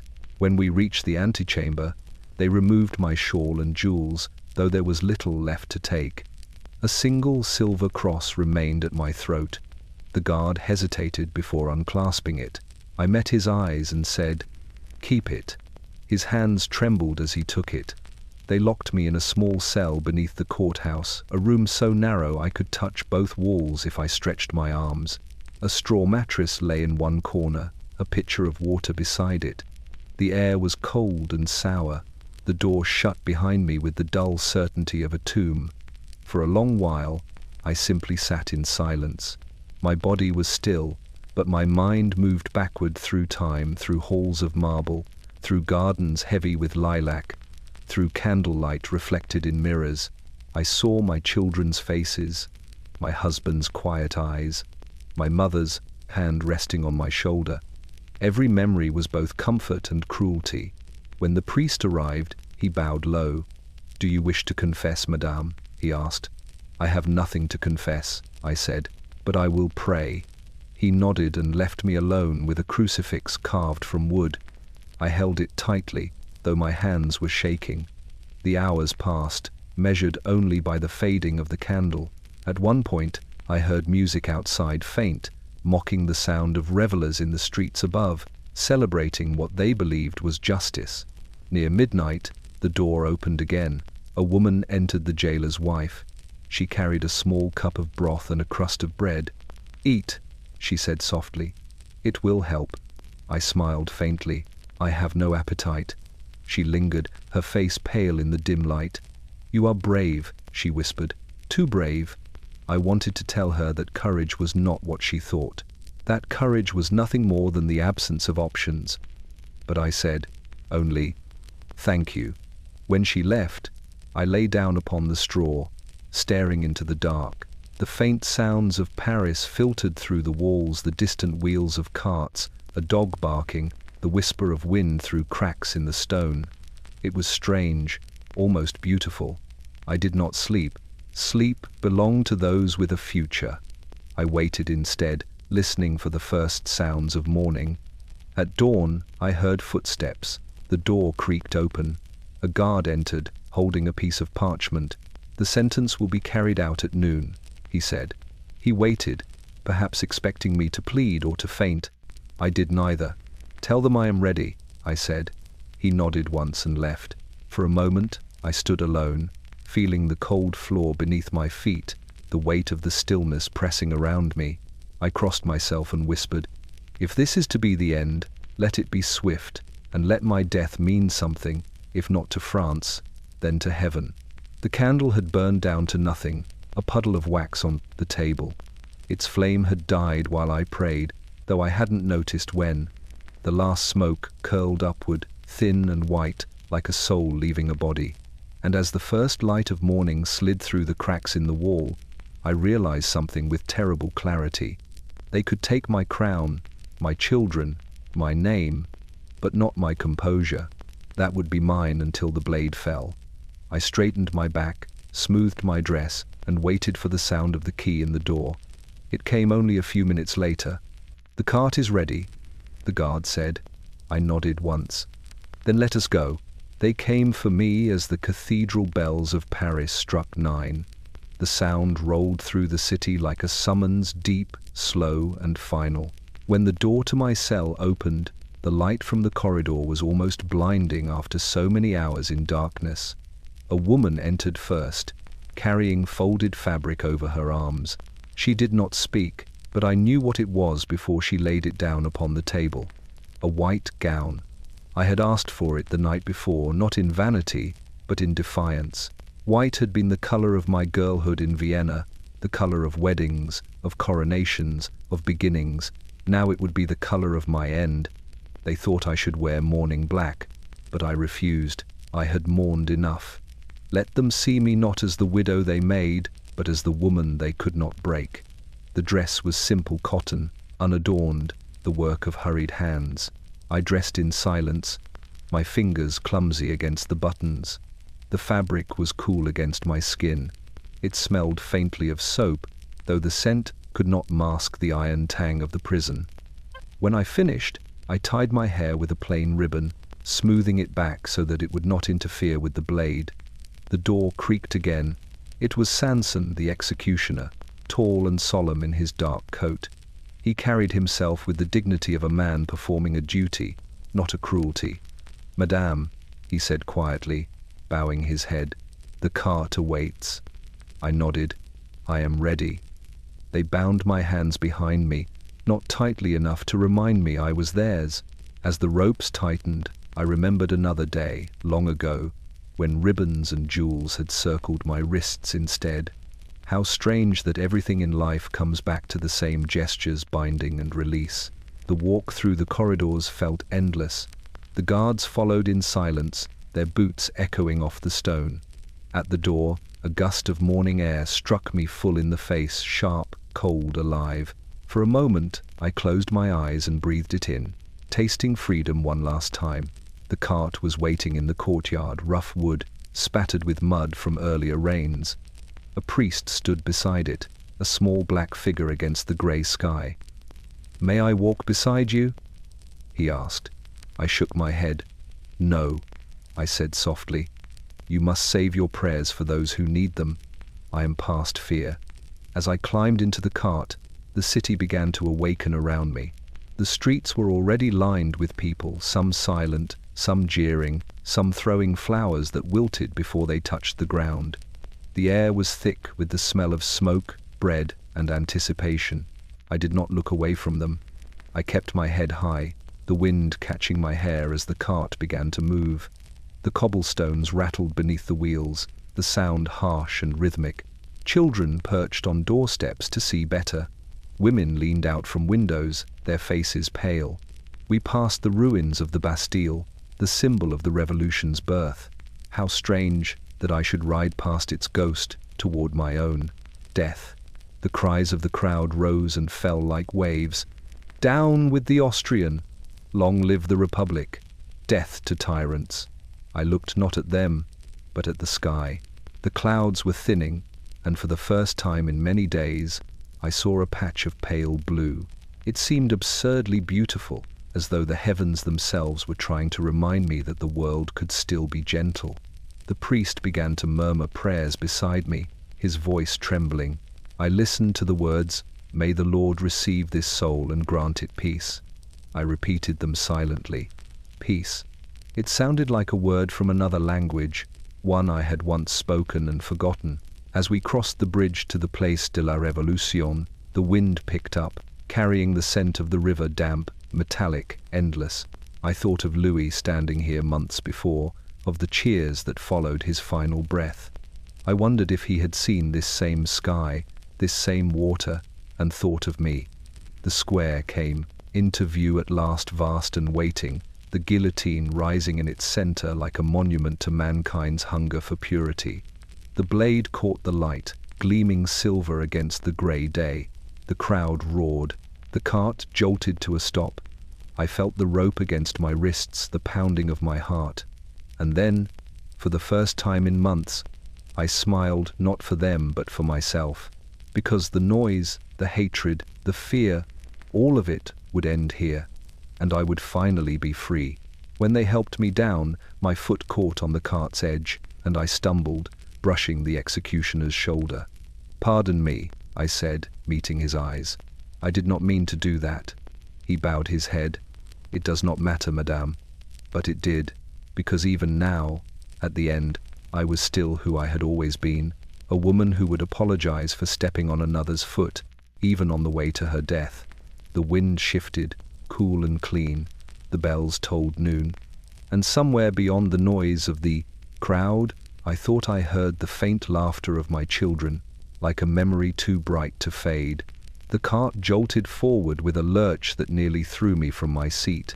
The rough wood creaked beneath me as it began its slow journey through the heart of Paris, a queen's final procession, though stripped of every trace of ceremony. No gilded carriage, no silks, no cheering courtiers. Only mud-splattered wheels and the murmuring tide of the crowd that pressed against the soldiers lining the streets. I had imagined death to be quieter. Instead, it was noise, a living, breathing roar that followed us from the courthouse to the scaffold. The people swarmed like ants, pouring out of alleys and doorways, filling the squares, the bridges, the avenues. They clambered onto rooftops, hung from lampposts, leaned from windows. Some waved their caps, others spat. A few crossed themselves quickly, guiltily, and everywhere I looked, there were faces, thousands of them, staring at me with an emotion that was neither hate nor pity, but hunger. The horses struggled against the weight of the cart, their hooves clattering against the cobblestones slick with mud and refuse. I could feel every jolt through the thin wood beneath me. My hands, bound behind my back, had gone numb. The rope bit into my wrists, yet the pain was distant, as if my body no longer belonged to me. I sat straight, the wind tugging at the white folds of my dress, and lifted my chin. I would not bow to them. Not now. Not at the end. The guards flanked me on either side, their faces expressionless. One of them, a young man, barely more than a boy, kept glancing at me when he thought I would not notice. There was something in his eyes that startled me. Not contempt, not pride, but confusion. Perhaps he had grown up hearing that I was a monster. Perhaps he had imagined fangs, claws, some visible mark of wickedness. Instead, he saw only a woman, pale and tired, her hair streaked with grey. We passed the Rue Saint-Honoré, where the shopkeepers had gathered in their doorways. Some shouted insults, others simply watched in silence. I recognized one of them, the owner of a perfumery who had once sent me lilac oil every spring. He turned away when my gaze met his. It did not hurt. Nothing could anymore. At one intersection, a woman forced her way through the soldiers, waving a loaf of bread in her hand. "For my child," she cried. "You took this from us." The crowd cheered, though I noticed the bread was moldy. Hunger had made even its spoiling holy. I wanted to tell her I understood, that I had known hunger too, not for food, but for mercy. But the words would have been swallowed by the din. As we crossed the Pont Neuf, the wind lifted my hair, pulling loose the strands that had escaped the ribbon. I looked down at the river, its grey surface rippling like tarnished glass. The Seine had seen so much: the birth of kings, the fall of empires, and now it would witness my final crossing. For one fleeting moment, I imagined stepping from the cart, diving into its depths, letting the water close over me like absolution. But the thought passed. My place was not in the river. My place was on the scaffold. The cart rolled onward. The smell of smoke and sweat filled the air. Someone in the crowd shouted my name, not as an insult, but as a cry, sharp, desperate, human. It vanished almost at once beneath the roar of the masses. I wondered who it was: a stranger, a servant, perhaps someone who remembered me not as a queen, but as a woman who had once smiled at them in passing. I would never know. The Place de la Révolution came into view at last. The guillotine rose in its center, black against the pale October sky. The blade gleamed like a shard of winter sunlight. Around it, the crowd pulsed with movement: vendors selling pastries, children sitting on their fathers' shoulders, soldiers keeping order with bayonets that glinted red in the light. The smell of iron filled my lungs. The cart stopped. The priest stepped forward and murmured a blessing I barely heard. The noise had become a dull hum in my ears, like the sea. I looked out across the square one last time: the trees stripped bare by autumn, the pale facades of the buildings, the restless faces of the people. All of it seemed strangely distant, as though I were looking at a painting of my own death rather than living it. When they untied my hands, I flexed my fingers and felt blood return to them.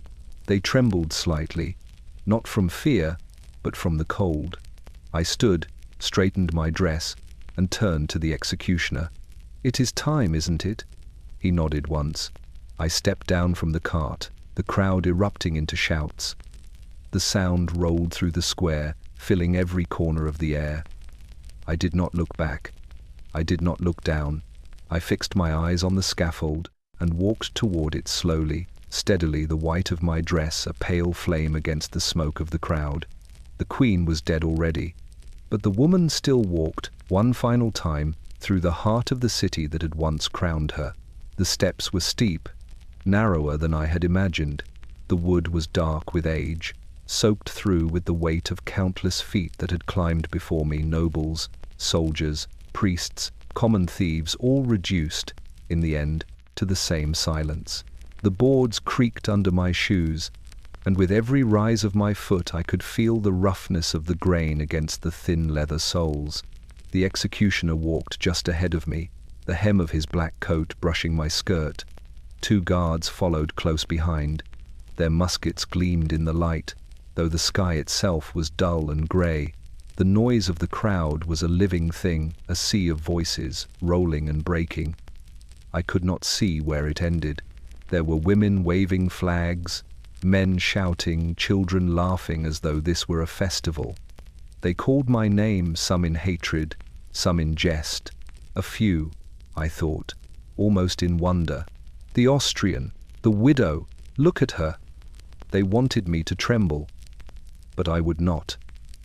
I would give them no such satisfaction. Halfway up the steps, my foot caught on the hem of my gown. I stumbled, my shoulder brushing the executioner's back. For an instant, time froze. The world seemed to hold its breath. "Pardon me," I said quickly, my voice clear and steady. "I did not mean to do that." He turned, his face unreadable, his eyes lowered. "It does not matter, madame." But it did matter. It mattered because the words small, polite, absurd in their civility, were the last I would ever speak. They were all I had left to give. Grace. At the top of the scaffold, the air was sharper, colder. I could see the whole of the Place de la Révolution stretched before me, the endless crowd, the soldiers forming a ring of steel, the carriages waiting at the edges, the sky pressing low and heavy above it all. The wind caught the edge of my dress, making it billow slightly. I thought, absurdly, that it looked like a sail. The priest approached and offered me his crucifix. I kissed it once, quickly, without fear. "Keep it," I said to him. "I am not afraid to meet my God." He bowed, his eyes wet, and stepped back. Sanson, the executioner, gestured toward the plank. His hands were gentle, almost reverent, as he guided me forward. The wood was cold beneath my knees as I knelt. I could smell the iron tang of the blade above, the faint sweetness of sawdust scattered to soak the blood. The air was thick with the scent of smoke and humanity, of breath and fear and sweat and bread. In the silence that followed, I looked out across the crowd one last time. I saw faces, so many faces, all blurred into one endless, restless mass. I did not hate them. I pitied them. They had torn down their king and would soon tear down each other, devoured by the same hunger that had consumed me. My thoughts turned to my children. I saw my daughter's face as it had looked the last night I held her, pale, luminous, trying not to cry. I saw my son as a small boy, laughing in the gardens of Versailles, his curls bright in the sun. I saw Louis, standing tall in the hall of mirrors, his hand warm in mine. I whispered to them all, "It will not be long." The executioner's assistants bound my hands. The rope was rough, but I did not flinch. They lowered me onto the board, my cheek against the wood, cool and unyielding. For a moment, the world was nothing but the rhythm of my breath and the faint sound of a drum somewhere below. I closed my eyes. The wind caught my hair, lifting it slightly. I thought of Vienna, of lilacs, of music, of sunlight on white stone. I thought of laughter, of the smell of warm bread, of my mother's voice. I thought of forgiveness, and then I heard it, the sharp metallic hiss of the blade released, swift as judgment. It was not pain that followed, but peace. A blinding flash of light, and then nothing at all. The crowd gasped, then roared. The drums beat faster. The soldiers raised their muskets in salute. The revolution cheered its own victory. But above the noise, above the smoke and the blood, there was something else. The wind, soft and clear, sweeping across the square. It carried with it the faint scent of roses from a nearby garden. It touched the white folds of my gown, still moving gently in the breeze. And for one brief, impossible instant, before the cartwheels rolled and the crowd dispersed, it seemed as though the air itself paused, as though France, in all her fury, remembered that she had killed not a monster, but a woman. The crowd did not disperse at once. It stood, frozen, as if unsure what to do now that the deed was done. The blade had fallen, swift and final, but the echo of it lingered not in sound, but in the strange stillness that followed. The priest crossed himself. The soldiers shifted uneasily, waiting for orders. The drums stuttered, then stopped. For a long moment, Paris held its breath. Then the cry went up, "Vive la République!" Thousands of voices roared at once, rolling across the square like thunder breaking against stone. Hats were thrown into the air. Flags waved. The blood of a queen steamed on the scaffold, dark against the pale sawdust, and the people rejoiced as though the city itself had been reborn. The executioner lifted the severed head high for all to see. The face was pale, the lips slightly parted, the hair falling in a loose tangle across the shoulders. For an instant, the sun broke through the clouds and struck it, a single beam of light that turned the blood to crimson fire. Those nearest the scaffold fell silent, not from reverence, but from awe, for there was nothing monstrous in that face, nothing divine either, only the weary stillness of a woman who had ceased to fight. A few of the women in the front began to cry. One of them, an old washerwoman, crossed herself quickly before turning away. Another spat at the ground and shouted, "Let her rot!" Her voice cracked halfway through the curse. The guards moved quickly then, as they always did. The body was lowered, the head placed in a basket, the platform washed down. The crowd began to thin, drifting away in twos and threes. Vendors called out once more, hawking bread and chestnuts, as if death had been only a brief interlude between errands. By afternoon, the square was nearly empty again, only a dark stain on the boards, a scatter of tricolour ribbons, and the faint smell of iron left to tell what had happened. The cart that carried her remains jolted through the streets toward the Madeleine Cemetery, escorted by a handful of soldiers. There was no procession, no music, no prayers. The body that had once worn diamonds and silk was laid in a rough wooden box, unmarked and unblessed. The grave was shallow, the earth hard with frost. When the last shovelful of dirt fell, the captain of the guard removed his hat, muttered a short command, and they turned away. Above them, the sky had cleared. The sun hung low, pale and cold. Smoke from the morning's fires drifted upward in long, tattered ribbons. Paris continued as it always did, the clatter of wheels, the cries of merchants, the bells tolling the hour. Life swallowed death in the same breath. In the tower of the temple, Marie-Thérèse did not know yet. She sat by the window, the last scrap of light touching her face, her hands folded around a tattered rosary. She prayed for her mother that night, as she had every night before, whispering the words slowly, her lips trembling, unaware that there was no longer anyone left to hear them. The guards outside her door played cards, their laughter echoing down the corridor.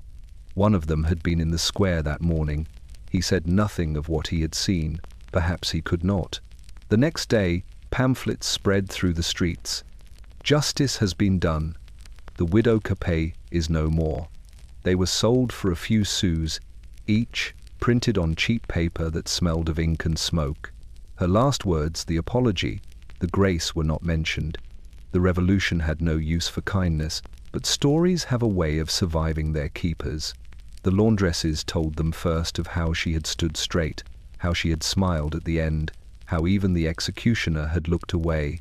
Then the stories spread to the markets, to the taverns, to the drawing rooms of those who had once cursed her name. Within weeks, the monster became a martyr, the queen became a ghost.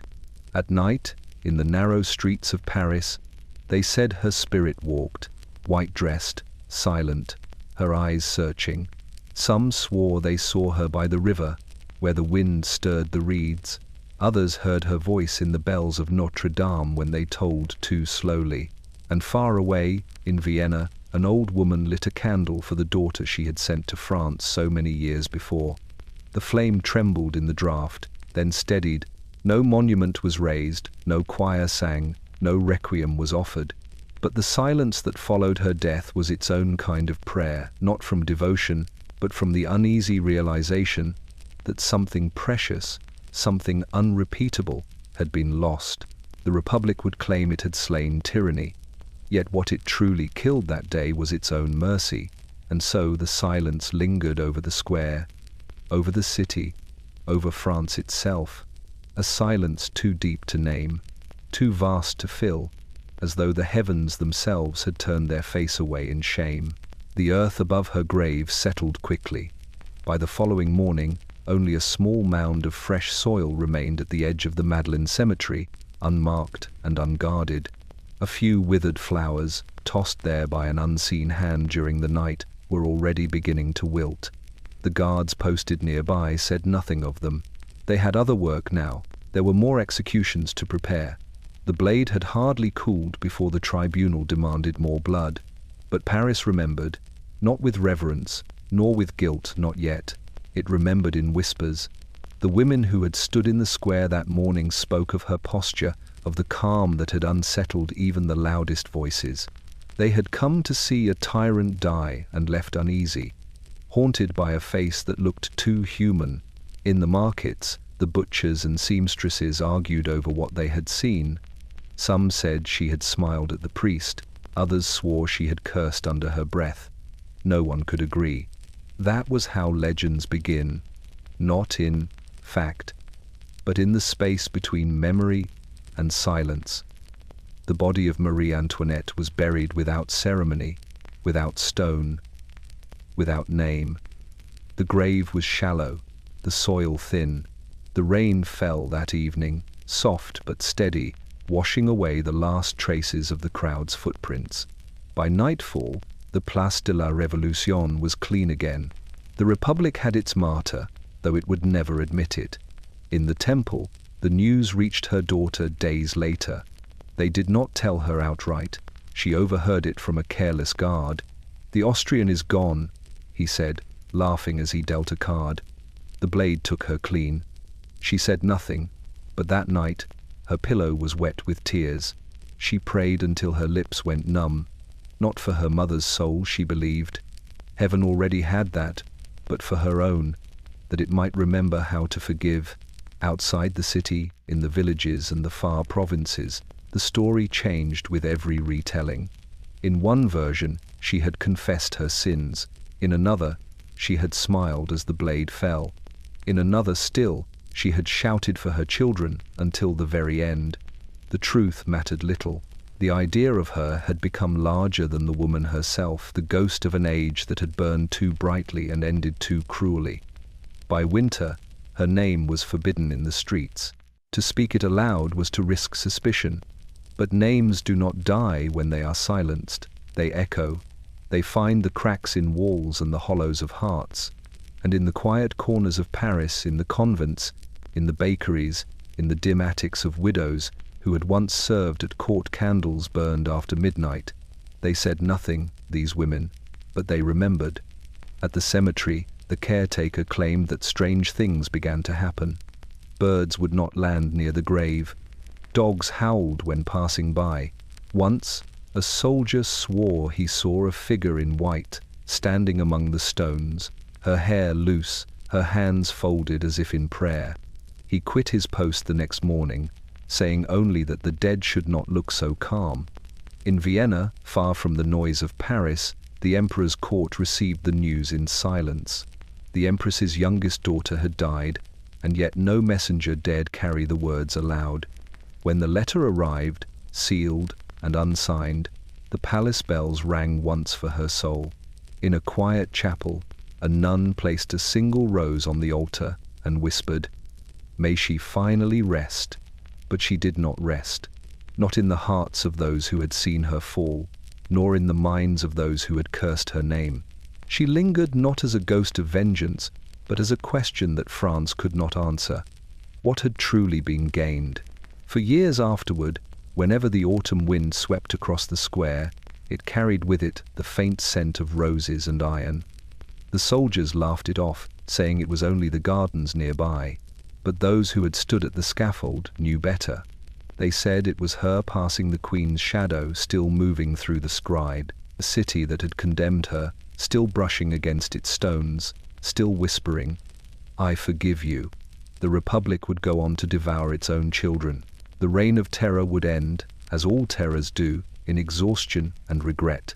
But long after the guillotine rusted, long after the names of her accusers were forgotten, the image of that white dress would remain a ghost against the grey of history, a reminder that even in death, grace is a kind of rebellion. And though no one dared speak it aloud, Paris knew. The revolution had ended a reign, but not her presence. She was still there in the hush before dawn, in the tolling of bells, in every silence that followed a cheer too loud to last. Years passed before anyone dared to return to the palace. The great chateau of Versailles, once a world unto itself, where sunlight glimmered through glass and laughter drifted over fountains, had fallen silent. The mirrors were dusted with grey, their gilt frames peeling and cracked. The gardens had grown wild, the fountains dry, the marble steps slick with moss. In the empty hall of mirrors, the echo of forgotten music still seemed to tremble in the air, faint as breath. No courtiers remained. No silk, no rustle of gowns, no powdered wigs bending low before the throne. Only the creak of wood, the sigh of wind through broken windows, and the slow decay of what had once been the heartbeat of a kingdom. The revolution had moved on, spilling blood across Europe, but its ghost lingered here in the rooms where kings had dined and queens had dreamed. One winter morning, years after her death, a caretaker unlocked the doors to inspect the damage. His lantern threw weak light across the walls, catching fragments of murals, nymphs without faces, cherubs stripped of gold. He walked carefully through the corridors, his footsteps echoing where music had once reigned.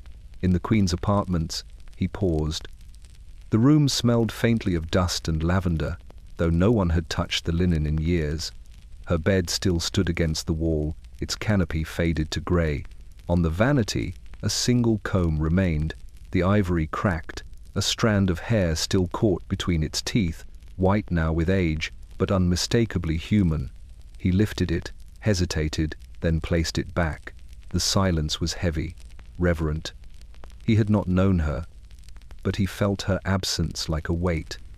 Everyone in France did, though few admitted it aloud.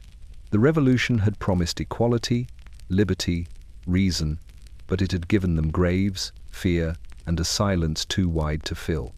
Outside, snow began to fall. The flakes drifted over the statues in the garden, kings and angels streaked with time settling in. The empty fountains like tears that had forgotten their source. The caretaker watched from the window as the palace blurred beneath the white. It looked for a moment almost holy. In Paris, the square where she had died was renamed. The guillotine was dismantled, its blade stored away in a warehouse. The place where the crowd had once cheered now held a fountain, its water running clear, as if to cleanse what could never truly be washed away.